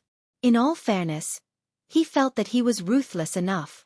Of course, the ninth princess seemed to be a ruthless character as well. At this moment, the ninth princess, who was not far away, suddenly stopped. She turned around to look at Yi Xian. What are you waiting for? Let's go and kill someone. Yi Xian was speechless. Just like that, Yi Xian followed the ninth princess and walked into the distance. However, when he left, he searched the burly man's body and gained quite a lot. He obtained quite a few upper spiritual stones. Including the ones he had saved before, he now had a total of 15 upper spiritual stones. In addition, he also had about 100 gold coins. It was not a small amount of wealth. Under the ninth princess's lead, the two of them arrived at a ravine. In the ravine, Yi Xian saw two people. Judging from their attire, they were undoubtedly from the Tang Kingdom. There were some differences in the customs and attire between the Tang Kingdom and the Jiang Kingdom, especially their accents. In the distance, the two men were stunned when they saw the ninth princess and Yi Xian. They were from the Jiang Kingdom? Soon, their eyes fell on the bloody head in the ninth princess's hand. When they saw the head, their expressions instantly turned cold. At this moment, the ninth princess suddenly threw the head to one of the men. At the same time, she rushed out like a gust of wind. So fast. Yi Xian's pupils constricted slightly. The ninth princess's strength had greatly exceeded his expectations. Without thinking too much, he rushed out as well because one of the men was also rushing towards him. When he arrived in front of the man, Yi Xian punched out without thinking. Fist force. When he punched out, some of the stones around him directly exploded. When the man opposite Yi Xian sensed the power in Yi Xian's fist, he was shocked. He did not dare to be careless and quickly stopped. He half-squatted and suddenly crossed his arms. Crack! The ground beneath the man's feet cracked open. At the same time, the sleeves of the man's arms exploded apart. At this moment, his arms had actually turned crimson gold, and they were as hard as gold. At this moment, Yi Xian's fist arrived. Bang! Following the sound of an explosion, the man was pushed back several feet, and Yi Xian was also pushed back several feet. After Yi Xian stopped, he looked at his fist. His fist was red. Seeing this scene, Yi Xian narrowed his eyes slightly. As expected, none of the people who came were simple. Right at this moment, the man suddenly took a stride forward, and he directly arrived in front of Yi Xian. The man suddenly smashed his arms down towards Yi Xian, and then numerous explosions instantly resounded in the surroundings as soon as his arms descended. What terrifying strength! Yi Xian slowly clenched his right hand tightly, and the will to fight condensed on his fist. He was just about to attack when a shadow suddenly flashed in front of him. In the next moment, the man's head flew into the air. Yi Xian looked in front of him with astonishment. There was a woman standing in front of him. A silver dress and a golden saber. It was the ninth princess. One strike and one kill. Yi Xian's mind went blank. The ninth princess put her golden saber away, turned around, and walked over to Yi Xian. She just stared at Yi Xian. Why didn't you use your full strength? Yi Xian was speechless. The ninth princess stared straight at Yi Xian. You're a swordsman. You could have used your full strength to kill him in the shortest time possible. So why did you hold back? Do you know that if you don't end the battle as soon as possible, then it's very likely that you'll attract more enemies and be besieged by even more people? Yi Xian was silent. The ninth princess took another step forward. Her eyes were as sharp as knives, and her voice was a little colder. This isn't a place for you to train. Here, if you don't kill others, then others will kill you. Yi Xian smiled bitterly. I understand. The ninth princess said coldly, Be serious. Yi Xian said seriously, I understand. The ninth princess nodded slightly. Follow me. Yi Xian tidied up the spoils of war and obtained 5 top-grade spirit stones and more than 50 gold coins. Right now, he had 20 high-grade spirit stones and 150 gold coins. Looking at the small bag on his waist, Yi Xian smiled foolishly and hurriedly followed. Under the ninth princess's lead, the two of them came to a hidden cave. The ninth princess sat cross-legged on the ground and started a fire. Then, she took out a chicken and started roasting it. Yi Xian was dumbfounded because when they came, the ninth princess was empty-handed. The ninth princess glanced at Yi Xian. Why? Curious? Yi Xian nodded hurriedly. The ninth princess flashed a ring on her finger. A storage ring. It has its own space inside and can store some things, except for living things. Yi Xian blinked. Can I have a look? The ninth princess was generous. With a tap of her finger, the storage ring flew directly to Yi Xian. Yi Xian looked at the storage ring carefully, his eyes full of curiosity. How many things can be stored in it? The ninth princess said lightly. About the size of a room. Yi Xian was stunned, then asked, How much does it cost to buy one? The ninth princess glanced at Yi Xian. 500,000 gold coins, there's no market for it. 500,000. Yi Xian was stunned on the spot, then returned the ring to the ninth princess. 500,000 gold coins. What a joke. He couldn't afford it even if he sold himself. The ninth princess glanced at the storage ring then said, If you want, I can give it to you. Yi Xian shook his head decisively. The ninth princess was a little surprised. Why? Yi Xian said, Where there is gain, there must be loss. The ninth princess looked at Yi Xian and said seriously, Come to my army, I will protect you in the future. Yi Xian smiled bitterly. I promised old man Ji, I am now a student of Tsonglan Academy, I have to keep my word. The ninth princess nodded, not saying anything else. If Yi Xian agreed so decisively, she would be unwilling. A person must have strength, but he must also have a good character. Yi Xian turned to look outside the cave. When do we enter the Sword Master's cave abode? The ninth princess said, Tomorrow. Tomorrow is the deadline, those who should be here will be here. Yi Xian took a look at the ninth princess. You are very strong. The ninth princess said indifferently, That is because you have not seen more monsters and geniuses. The state of Jiang is very small, Qingzhou is very big. After tomorrow, you will find that there are many outstanding people in this world. This is nothing. The most terrifying thing is that those outstanding people are very hard-working. Yi Xian sat in front of the ninth princess. You and Miss An are both outstanding. The ninth princess tore a chicken leg and threw it to Yi Xian. Although Shaowen was born in the state of Jiang, her background is not ordinary. It will be very stressful to be friends with her, and if you have other ideas, the pressure will be even greater than the sky. Yi Xian nodded. I will work hard to become stronger. The corner of the ninth princess' mouth lifted slightly. I like your temperament. After saying that, she lay on the side of the mountain wall. Sleep after eating. Tomorrow we will enter the mountain to kill people. Yi Xian. The night passed. At dawn the next day, Yi Xian and the ninth princess left the cave and went straight to the depths of the mountain. The two of them arrived in front of a large mountain. Halfway up the mountain, there was a huge cave entrance. Around the cave entrance, there was actually a sword light snaking around. That is the entrance? Yi Xian asked. The ninth princess nodded. The big shots above forcibly broke an entrance. It is said that when they broke this entrance, 2 Nether Passage realm experts died. Therefore, when we enter later, besides being careful of the people, we have to be more careful of the unknown existences inside. Yi Xian nodded. Understood. The two quickened their pace, but at this moment, a man in black suddenly flashed past them at an extremely fast speed. Yi Xian's heart skipped a beat. This person's speed was not much slower than Mo Yunqi's. Indeed, no one who came here was simple. When the man passed by the two, he suddenly turned to look at Yi Xian and the ninth princess, sneered, and then made a throat-slitting gesture. Yi Xian.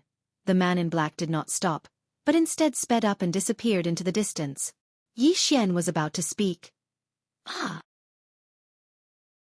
At this moment, a shrill scream suddenly sounded in the distance, and in the blink of an eye, a bloody head rolled in front of the ninth princess and Yi Xian. Yi Xian was struck dumb at the sight of the head. Because this bloody head belonged to the black-robed man from before. It was gone just like that? Next to Yi Xian, the ninth princess said calmly, "This kind of person is obviously a first-timer. In the outside world, if you are not particularly powerful, like Shaowen, it is best to keep a low profile." Yi Xian nodded seriously, "I will keep a low profile." The ninth princess suddenly turned to look at him. "What low profile? You have to keep a low profile when you need to, or others will think that you are easy to bully." As soon as she finished speaking, she suddenly pulled out the golden saber from her waist and slashed in the distance. Slash! A golden saber radiance flashed in the field, and a large tree over 100 feet away exploded. At the same time, a figure was sent flying over 100 feet away. The ninth princess looked at the figure in the distance coldly. Scram!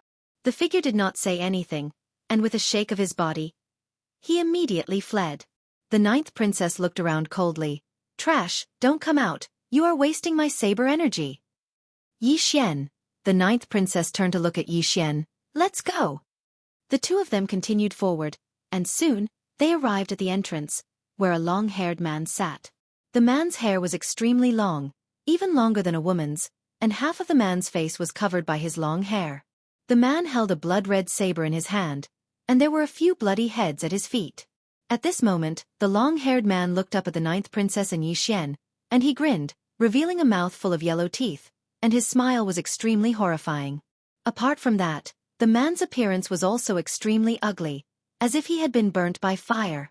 The long-haired man suddenly held the long saber and lightly stomped on the ground, and said in a hoarse voice, 100 upper spiritual stones as a toll fee." The ninth princess looked at the long-haired man. "It's not your fault that you are ugly, but it is your fault that you disgust me." As she spoke, she looked at Yi Xian. "Kill him." Yi Xian.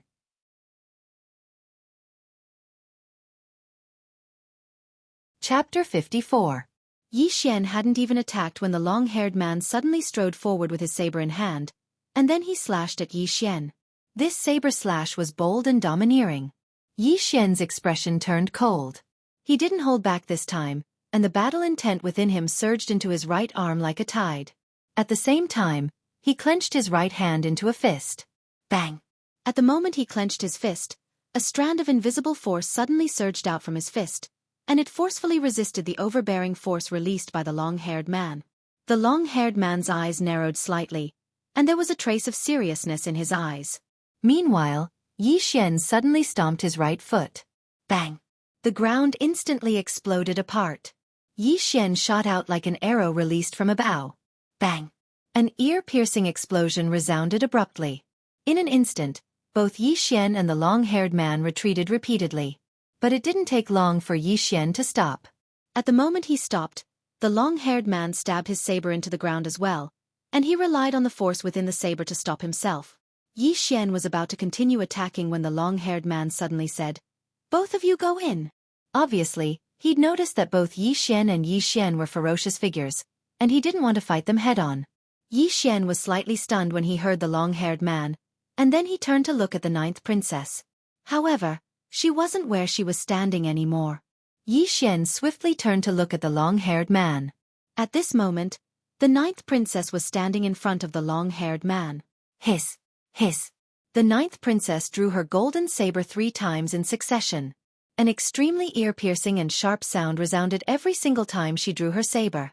When the saber descended for the 3rd time, the surroundings suddenly fell silent. The ninth princess sheathed her saber and turned to look at Yi Xian. Such an ugly person doesn't deserve to live. As soon as she finished speaking, she turned around and walked towards the nearby entrance.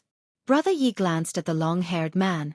After a moment of silence, the long-haired man's body was torn into pieces, and his blood and internal organs splattered all over the ground. Brother Yi shook his head. "Brother, be more handsome in your next life." As soon as he finished speaking, He collected the corpse and hurriedly followed. He'd gained quite a lot. Right now, he had 50 high-grade spirit stones and 400 gold coins. Obviously, the long-haired man had robbed quite a lot. Looking at the bulging bag on his waist, Yi Xian sighed inwardly. The fastest way to get rich was undoubtedly robbing people. He realized that he seemed to like the feeling of robbing. After they entered the cave was filled with all sorts. The cave was filled with Xiao Dao. The 9th princess furrowed her brows when she saw this. As soon, the Yi Xiao Tian sword, Yi Tian's Wu Tian, and turned to look at Princess Xiao. Xiao Xiao Long Yi Shi. The 9th princess stopped and turned to look at Yi Xian. What's the matter? Yi Xian was silent for a moment. He suddenly looked at one of the Xiao Dao and said, "From here." Feeling. He felt that the Ling Xiao sword in his body was guiding him. The 9th princess looked at Yi Xian for a long time and asked, "Are you sure?" Yi Xian nodded. The 9th princess nodded. "Then let's go." Yi Xian trusted her because of Enlancio. She also trusted Yi Xian. Other than the fact that Yi Xian had fought against the Tang army alone, a large part of the reason was because of Enlancio. The person that Enlancio had taken a liking to must have a good character. The two walked towards one of the Xiao Dao. As they went down, Yi Xian's expression became more and more serious. Because on the way, he had already encountered several corpses. All of them had died tragically. As the 9th princess had said, opportunities were not found, but snatched. The two walked down the Xiao Dao. After walking for about an hour, Yi Xian realized that they were already at the bottom of the mountain. Are you sure you didn't go the wrong way? The 9th princess suddenly asked. Yi Xian nodded. Let's go down. The Ling Xiao sword in his body gave him the feeling that they were going down. The 9th princess nodded and did not say anything else. She continued to follow Yi Xian down. After walking for about an hour, the two stopped. In front of them was a mountain wall. There was no way out. The 9th princess looked at Yi Xian. Yi Xian walked to the mountain wall and punched. Boom! Yi Xian punched a huge hole in the mountain wall. Outside the hole, there was another world. The 9th princess walked to Yi Xian's side and looked over. Outside the hole, she could vaguely see an underground palace. And above the underground palace, there was a black sword floating. The 9th princess turned to look at Yi Xian. How did you know that the sword master's true location is here? Yi Xian smiled bitterly as he took out the Ling Xiao sword. This sword told me. The 9th princess glanced at the Ling Xiao sword, then looked straight at Yi Xian. Are you stupid? If I ask you, you'll just tell me? As she spoke, she lightly patted Yi Xian's shoulder. Be more careful in the future. With that, she turned and walked towards the distant palace. Yi Xian was a little speechless. He naturally knew how to be careful. However, the 9th princess in front of him was Enlancio's close friend. Moreover, after interacting with her, he felt that the 9th princess was someone he could make friends with, so he did not hold back. Making friends was about sincerity. If he didn't want to make friends, then so be it. Once he did, Yi Xian would definitely be sincere. This was his principle. The two of them passed through the hole and arrived in front of the palace. The palace was not particularly big. Although there was an unknown dim light illuminating the surroundings, it made the palace look even more eerie and terrifying. Yi Xian raised his head and looked at the black sword above the palace. The sword was more than 3 feet long, and its entire body was pitch black as if it was cast with ink. However, the tip of the sword was blood red, just like a dot of cinnabar. The sword was floating above the palace. Looking at the sword, Yi Xian's eyes suddenly burned with passion. His intuition told him that the grade of this sword was not low. At this moment, the 9th princess suddenly walked towards the entrance of the palace. Yi Xian suddenly grabbed her arm, and she looked at Yi Xian. Yi Xian shook his head and let go. He raised his head to look at the entrance of the palace, and he frowned. His instincts told him that there was danger. Just at this moment, Yi Xian and the 9th princess suddenly turned their heads. A man and a woman were walking towards the palace on their right. The man wore an ink-white robe, and the woman wore an ink-white dress. Both of them had extraordinary bearings. Both of them glanced at Yi Xian and the 9th princess without saying a word. Hee hee. At this moment, laughter suddenly resounded.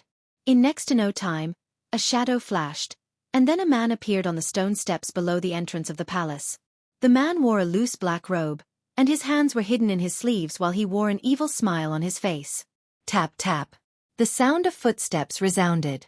Everyone looked over towards the source of the footsteps, and they saw a woman walking over slowly from not too far away. The woman wore a cloud-colored dress that trailed behind her. Her figure was slender and graceful, and her waist was bound by a white ribbon, causing her figure to seem even more slender. Her features were extremely exquisite as well, and every single one of them seemed as if they'd been meticulously carved by the heavens. However, her peerlessly beautiful face was slightly cold and devoid of emotion. It was like a 10,000-year-old piece of ice, and it was terrifying. It's her. The ninth princess who stood by Yi Xian's side frowned. Yi Xian turned around to look at her and asked, "Who?" The ninth princess spoke indifferently, one of the two great geniuses of Xueqi Academy, Bei Chen. Xueqi Academy. Yi Xian turned around to glance at the woman called Bei Chen. She wouldn't be looking to fight me, right? Even though he wasn't afraid, it would only be disadvantageous to him if they were to fight right now. Everyone watched as Bei Chen walked over to the side, and then she closed her eyes slowly. She didn't speak a single word. But it didn't take long for her to open her eyes again, and then she gazed behind Yi Xian and the ninth princess. Yi Xian and the ninth princess turned around, and a man was walking over from not too far away from them. The man's hair was very disheveled like a chicken's nest, and he wore very simple clothes that were even riddled with holes. Moreover, he carried a pitch-black heavy axe on his back. The expressions of everyone here turned solemn when they saw this man. Even the ninth princess had a trace of seriousness in her eyes. The man glanced at everyone here, and then he walked over to the side in silence. The atmosphere in the surroundings suddenly became slightly heavy. Right at this moment, the black-robed man's gaze suddenly descended onto the ninth princess. "I presume that you're the renowned ninth princess of the Jiang Kingdom." The ninth princess spoke indifferently. "Do you have any advice for me?" The black-robed man chuckled. "I wouldn't dare.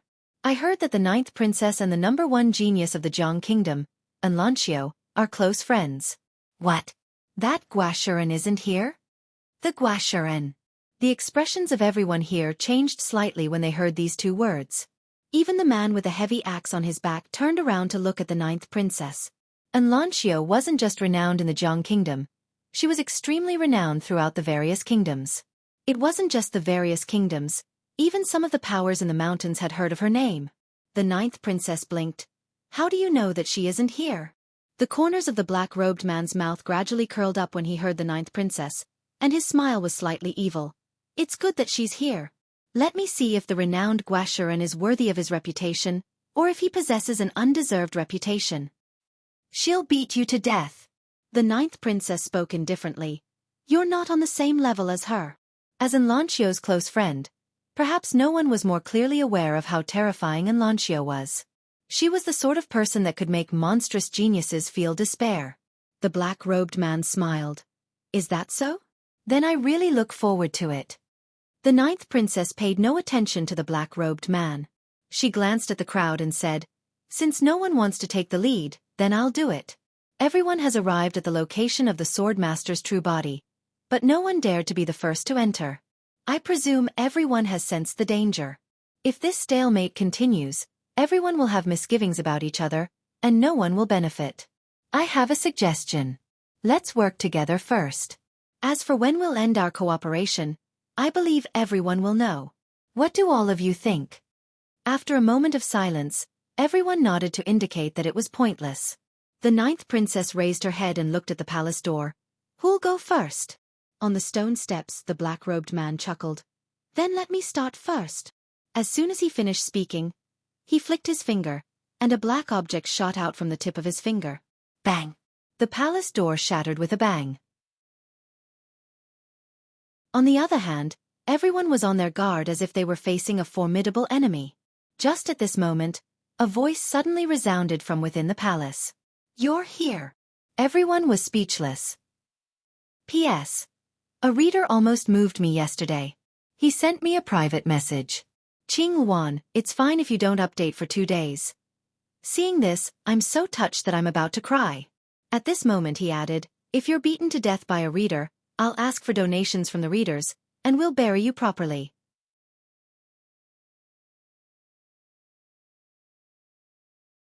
Chapter 55.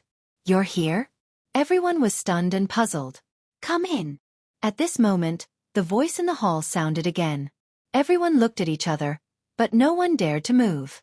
Because no one expected that there would be someone else in the hall. At this moment, Yi Xian suddenly walked into the hall. Everyone's gaze fell on Yi Xian, and the 9th princess hurriedly pulled him back. What are you doing? Yi Xian was stunned. What was he going to do? No. It was the Ling Xiao sword. Yi Xian's face darkened. Just now, there was a mysterious force that drove him into the hall, and this mysterious force definitely came from the Ling Xiao sword. Was the Ling Xiao sword related to the sword master in front of him? Sword master? Thinking of this, Yi Xian suddenly came to a realization. Didn't he have a fallen sword master in the prison pagoda? Could it be related to the sword master? At this moment the black-robed man suddenly said, "The timid will starve to death, and the bold will die. I'll go first." With that, his entire body turned into a wisp of black smoke and floated in. Seeing that the black-robed man was the first to enter, the surrounding people also rushed in. Yi Xian and the 9th princess hurriedly walked in as well. When everyone entered the palace, they were all shocked. The palace was filled with wooden statues of men. At a glance, there were close to 1,000 of them. These statues all had the same face. From the appearance, it should be a youth, and on the waists of these statues, there was a wooden sword. When he saw these wooden swords, Yi Xian was stunned on the spot. Ling Xiao sword. These wooden swords were exactly the same as the Ling Xiao sword. Most importantly, the two words Ling Xiao were engraved on the bodies of these wooden swords. What the hell was this? Yi Xian was dumbfounded. At this moment, everyone suddenly turned their heads to look not far away. In the corner of the hall, a long-haired woman was squatting on the ground and carving a piece of wood. The woman was squatting on the ground. The long dress she wore had long lost its original appearance. Her hair was also extremely long, directly touching the ground, and her long hair was snow white. Little by little, she carved the wood in front of her very carefully and seriously. The expressions of everyone here instantly became vigilant when they saw this woman. Right at this moment, the long-haired woman suddenly said, "If you're here to search for treasures, you can go to the small bamboo house behind this hall. There are some things that he once left behind there." Everyone looked at each other when they heard the long-haired woman's words. Then the man in the black robe and others flashed out of the hall. The 9th princess was going to leave as well. However, she stopped when she saw Yi Xian did not intend to leave. "You're not leaving?" Yi Xian glanced at her and said, "You go. I have something to ask her." The 9th princess glanced at Yi Xian. "Be careful." With that, she turned around and left the hall. Earth-ranked martial technique. At the moment when the 9th princess went out, a shocked voice came from the back of the palace. In the blink of an eye, countless sounds of fighting could be heard. Yi Xian paid no attention to what was happening outside, and he walked over to the long-haired woman. She stopped, turned around, glanced at Yi Xian, and shook her head slightly. "You're not him." As soon as she finished speaking, she continued carving the wood in front of her. Yi Xian opened his right hand, and the firmament spirit sword appeared in his palm. The long-haired woman stopped. A short while later, she continued carving the wood in front of her. The true essence of this sword has dispersed, and only a trace of its spirit remains. Is he dead? Yi Xian fell silent. At this moment, he was sure that the sword master on the first level of the pagoda of purgatory was the person who had carved the statue of this long-haired woman. Meanwhile, the firmament spirit sword suddenly trembled slightly, and then it descended in front of the long-haired woman. The long-haired woman's hand stiffened in midair. After a very long time, she put down the sculpture in her hand and took the firmament spirit sword lightly. As she gazed at it, she suddenly smiled. However, as she smiled, 2 streams of clear liquid dripped onto the firmament spirit sword. Yi Xian was silent, not knowing what to say. After a while, the long-haired woman said softly, "This sword was forged by me for him back then." Yi Xian looked at the long-haired woman. The long-haired woman gently stroked the firmament spirit sword. "That year he told me to wait for him here, and that he would definitely come back. I waited and waited until my hair turned white, but he still did not come back." "It's good that he did not come back in the end. There was a thought, and now, this thought is gone." As she said that, she turned to look at Yi Xian. Are you his disciple? Yi Xian thought for a moment and said, "You can say that." The long-haired woman slowly stood up. She tidied up her clothes and hair, and then looked at Yi Xian. Although he did not give me any status. Strictly speaking, I am not his wife. But are you willing to call me mistress? Yi Xian was silent for a moment, and then he bowed deeply. Mistress. The long-haired woman smiled. However, there were tears in her eyes. She gently stroked Yi Xian's cheeks. You are the same as him back then, a handsome young man, and also a swordsman. In the future, if there is someone you like, don't let him down. Yi Xian thought for a moment, and then said, Mistress, after waiting for so many years, have you ever regretted it? The long-haired woman shook her head and smiled. If you really like someone, even if you give up everything for him and there is no result, you will not regret it. Yi Xian was silent. The long-haired woman turned and swept her gaze over the wooden figures, her eyes rippling, as if she was recalling the past. After a moment, she gently stroked a wooden statue in front of her. Actually, I know he should have forgotten me. Otherwise, with his strength, he would not have been here for more than 4 hours, no matter where he is in the firmament world. But it's all right, I will remember him. As she said that, she suddenly opened her right palm. In the next moment, the black sword floating above the palace directly turned into a black sword light and entered the palace. The black sword landed steadily in the long-haired woman's palm. The long-haired woman turned to look at Yi Xian. This sword is called the Nether Spirit Sword. Because I did not nurture it, it fell from a real sword to a spiritual sword. This sword is a pair with the Nether Spirit Sword. The two swords can be combined or separated. If they are combined, the two swords can be combined into one, and the limit is the heavenly sword, which is above the real sword. The swords need to be nurtured by yourself, and you need to constantly deepen the compatibility between you and them. In the future, how much they can grow will depend on you. As she said that, she handed the Nether Spirit Sword and the Nether Spirit Sword to Yi Xian. Yi Xian hesitated for a moment, and then took the two swords. Holding the two swords, he immediately felt some kind of connection between them. The long-haired woman smiled. Let's go. Yi Xian looked at the long-haired woman. Mistress, will you go with me? The long-haired woman shook her head. I got to know him here, and it should end here. As she said that, she gently rubbed Yi Xian's head. In the future, if you have someone you like, you must remember to not break your promise. Yi Xian did not try to persuade her. He bowed deeply to the long-haired woman, and then turned to leave the palace. Within the palace, the long-haired woman turned to look at the statue in front of her. She gently hugged the wooden statue, and then leaned her head on its shoulder. She slowly closed her eyes and did not open them again. Outside the palace, Yi Xian turned and bowed again. He felt quite complicated. Wait. He did not know how long the woman in the palace had waited for the swordmaster, but he was certain that she had waited for a very, very long time. Had the swordmaster been delayed by something, or had he really forgotten about the woman in the palace? He did not want to think too much about it. At this moment, there were sounds of fighting coming from the back of the palace. Yi Xian was shocked. He quickly kept his two swords, and then ran to the back of the palace. At this moment, there were many people gathered at the back of the palace. Obviously, the fight here had attracted people from other places. Yi Xian looked around. Suddenly, a figure landed in front of him. It was the 9th princess. Just as Yi Xian was about to speak, the 9th princess pulled his arm and ran out. Don't let them escape. That Earth upper grade martial skill is in that woman's hands. Behind them, Yi Xian heard someone shouting angrily. Then, he felt a few people attacking them from behind.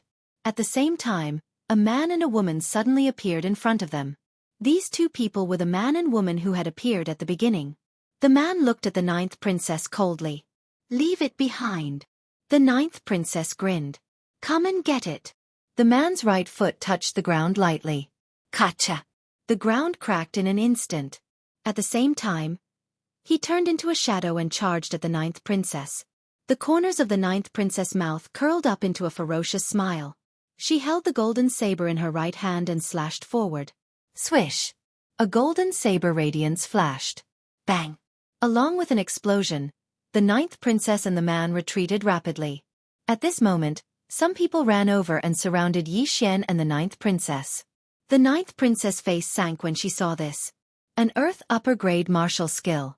Its value was unimaginable. After all, there might not be more than 10 Earth upper-grade martial skills in the entire Zhang country. Even the Zhang country's royal family did not have an Earth upper-grade martial skill. Only ancient forces like the Drunken Immortal Inn and Karaki Academy might have one. Naturally, the ninth princess would not give up such a precious martial skill so easily. Opposite Yi Xian and the ninth princess, the man stared at the ninth princess. "Leave the martial skill and you can leave." The people in the surroundings stared at the ninth princess. Obviously, they were afraid of the ninth princess' strength and didn't dare attack rashly. The ninth princess who stood by Yi Xian's side turned to glance at him. "What do you think?" "What do I think?" Yi Xian asked softly. "How much can that Earth upper-grade martial skill be sold for?" The ninth princess thought for a moment and said, "At least 50 million gold coins. Moreover, there's no market for it." 50 million. Yi Xian's eyelids twitched, and he turned to glance at the ninth princess. "What else can I think? Of course I'll fight to the death."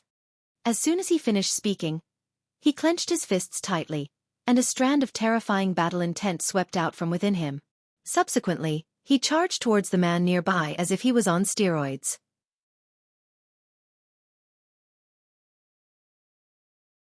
Chapter 56.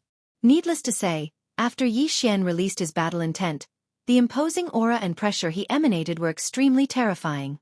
Battle intent. In the Azure Prefecture, anyone who could comprehend intent could be considered as a monstrous genius. When Yi Xian arrived a few meters away from the man, he suddenly smashed his fist towards the man. Fist crush. This punch contained both aura and intent.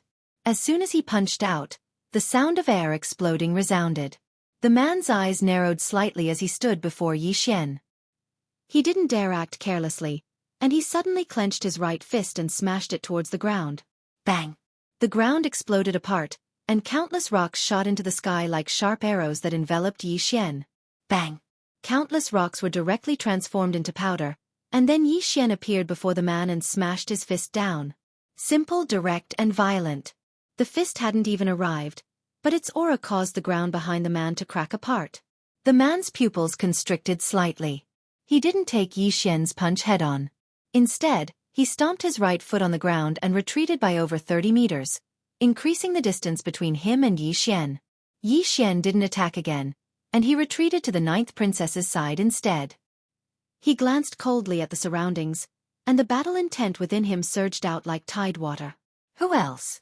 Everyone looked at Yi Xian with extremely solemn expressions. The man and woman in the distance had solemn expressions in their eyes as well. Especially the man. After he fought Yi Xian just now, the strength of Yi Xian's fist had exceeded his expectations. The ninth princess glanced at Yi Xian, and she was in high spirits. Kill them. As she spoke, she drew her golden saber. Right at this moment, Yi Xian suddenly grabbed her arm and ran. He ran extremely quickly, and he was over 100 meters away in the blink of an eye. On the spot, everyone was dumbfounded. Ran away? Didn't they want to fight? Everyone looked at each other, and it took them a few breaths of time to recover from their shock. "We've been fooled," someone shouted in anger. Soon, a group of people went after Yi Xian and the ninth princess in the distance again. Among them, the man and woman were the fastest, taking the lead. Yi Xian pulled the ninth princess along as he ran. His speed was relatively fast. After all, he had a strong physique. While running, the ninth princess suddenly asked, "Aren't we going to fight?" Yi Xian rolled his eyes. "There are so many of them. We can't beat them." "So you're saying that you were just pretending to be powerful?" Yi Xian said with a straight face. "This is called a strategic retreat." The ninth princess smirked. "What a strategic retreat. But can you let go of my hand?" Hearing this, Yi Xian blushed and quickly let go of the ninth princess' arm. Both of them were extremely swift, and it didn't take long for them to escape from the exit.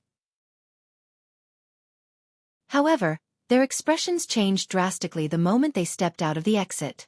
Then, a shadow appeared on the left of the ninth princess like a ghost, and a cold ray of light slashed towards the ninth princess' chest. The cold radiance was as fast as lightning.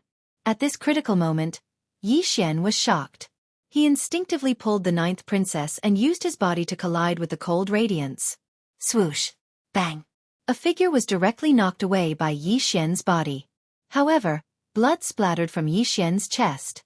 The ninth princess glanced at the wound on Yi Xian's chest and was stunned. Yi Xian did not care about the wound on his chest. He glanced coldly at the person opposite him. He knew the person who attacked him. It was the black-robed man in front of the palace. The black-robed man looked at Yi Xian and grinned hideously. A hero saving a damsel in distress? You! At this moment, Yi Xian suddenly charged at the black-robed man. Swoosh! The sound of air being torn apart resounded. It was the sound of flesh tearing through the air. The black-robed man's expression grew even more ferocious when he saw Yi Xian charge at him. Suddenly, he raised his hands that were hidden in his sleeves. Swish! Swish! 2 rays of black light shot out. They were 2 fine arrows. Yi Xian did not dodge and allowed the arrows to pierce his chest. The arrows pierced around an inch into Yi Xian's body before they stopped. The black-robed man's expression changed drastically when he witnessed this scene, and he'd forgotten about his next move. Because he hadn't expected that Yi Xian would not dodge at all. Meanwhile, Yi Xian smashed his fist towards him. Yi Xian had used all his strength in this punch. The black-robed man's black robe was torn apart by the aura it emanated. The black-robed man's expression changed drastically. It was too late for him to dodge at this moment, so he could only raise his arms to block Yi Xian's fist. Bang! Crack! The black-robed man's arms were directly fractured by Yi Xian's punch, and the black-robed man himself was sent flying into a mountain wall more than 100 feet away. The black-robed man was just about to get up when Yi Xian appeared in front of him. The black-robed man was horrified, and he hurriedly said, "I'm a prince of the Ning kingdom. If you..." Right at this moment, Yi Xian spoke coldly, "A prince of the Ning kingdom? I don't know you." As soon as he finished speaking, he suddenly kicked the black-robed man's head. Bang! The black-robed man's head flew into the air, and blood sprayed out like a fountain. Yi Xian grabbed the pouch on the black-robed man's waist, and then he retreated to the ninth princess side. Meanwhile, the man and woman from before had caught up to them. Yi Xian didn't hesitate at all, and he pulled the ninth princess along as he turned around and ran. The man and woman didn't give up, and they chased after Yi Xian and the ninth princess. Moreover, there were another 5 or 6 people behind them. Yi Xian and the ninth princess ran madly all along the way, and fresh blood flowed ceaselessly from Yi Xian's chest. Even though his body was strong, it wasn't invincible. The black-robed man's cultivation was at least at the ascendant realm, and it was already extremely terrifying that he was able to resist the man's full-force attack with his body. If an ordinary person was hit by that attack, their body would have been split into 2. They hadn't run for long when Yi Xian and the ninth princess stopped once more. A woman was standing not too far away from them. Bei Chen. Both Yi Xian and the ninth princess faces sank when they saw Bei Chen. Bei Chen glanced at the ninth princess and Yi Xian, and then she didn't waste her breath. A moment later, her entire body suddenly became illusory.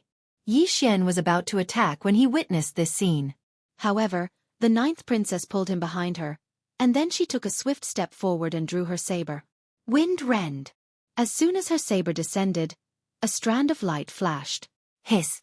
A sharp and ear-piercing sound resounded, and it was the sound of the saber energy tearing through the air. Moreover, a strand of green light enveloped the saber energy in front of the ninth princess. A moment of silence ensued. Bang! An invisible wave of energy suddenly erupted. The ninth princess retreated to Yi Xian's side while Bei Chen stopped around 10 m away from Yi Xian and the ninth princess. Moreover, countless bottomless rifts had appeared on the ground between them. Bei Chen sized up the ninth princess.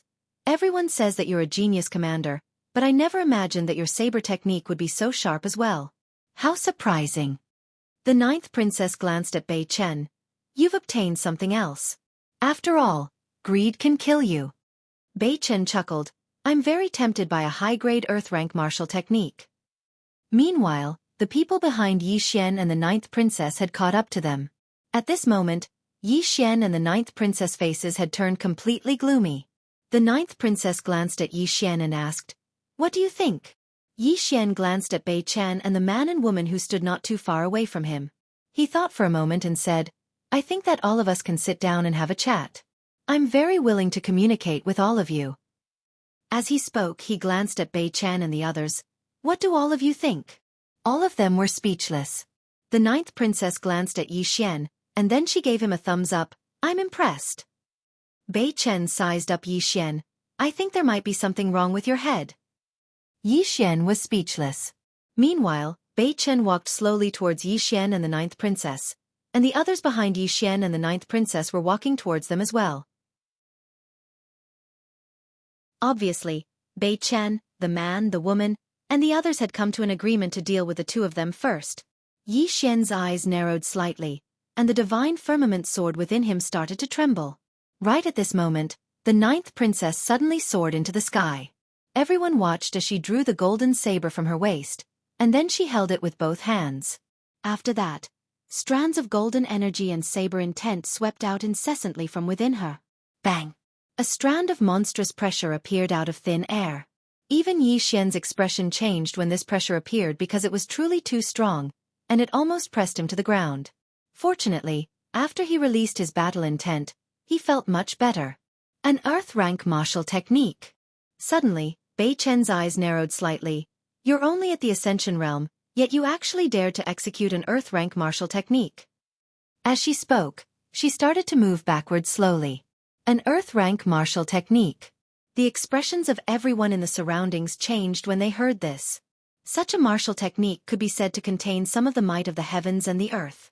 All of them started to move backwards. Right at this moment, the ninth princess suddenly flashed down from midair.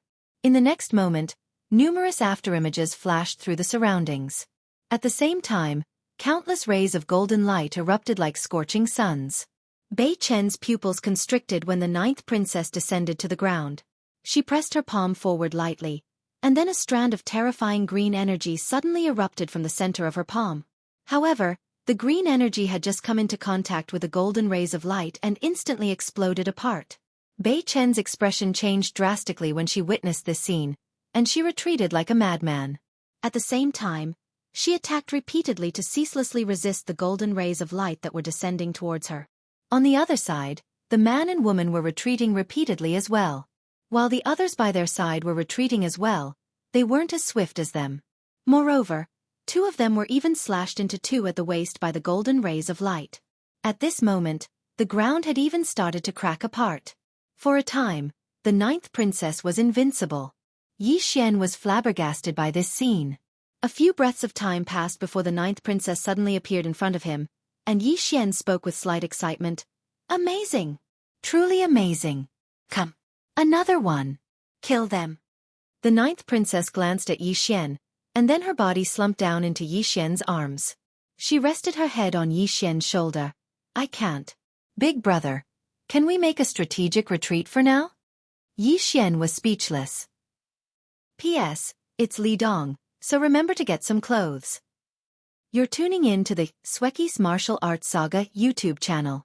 Don't forget to subscribe and join us on this journey to catch the most captivating stories.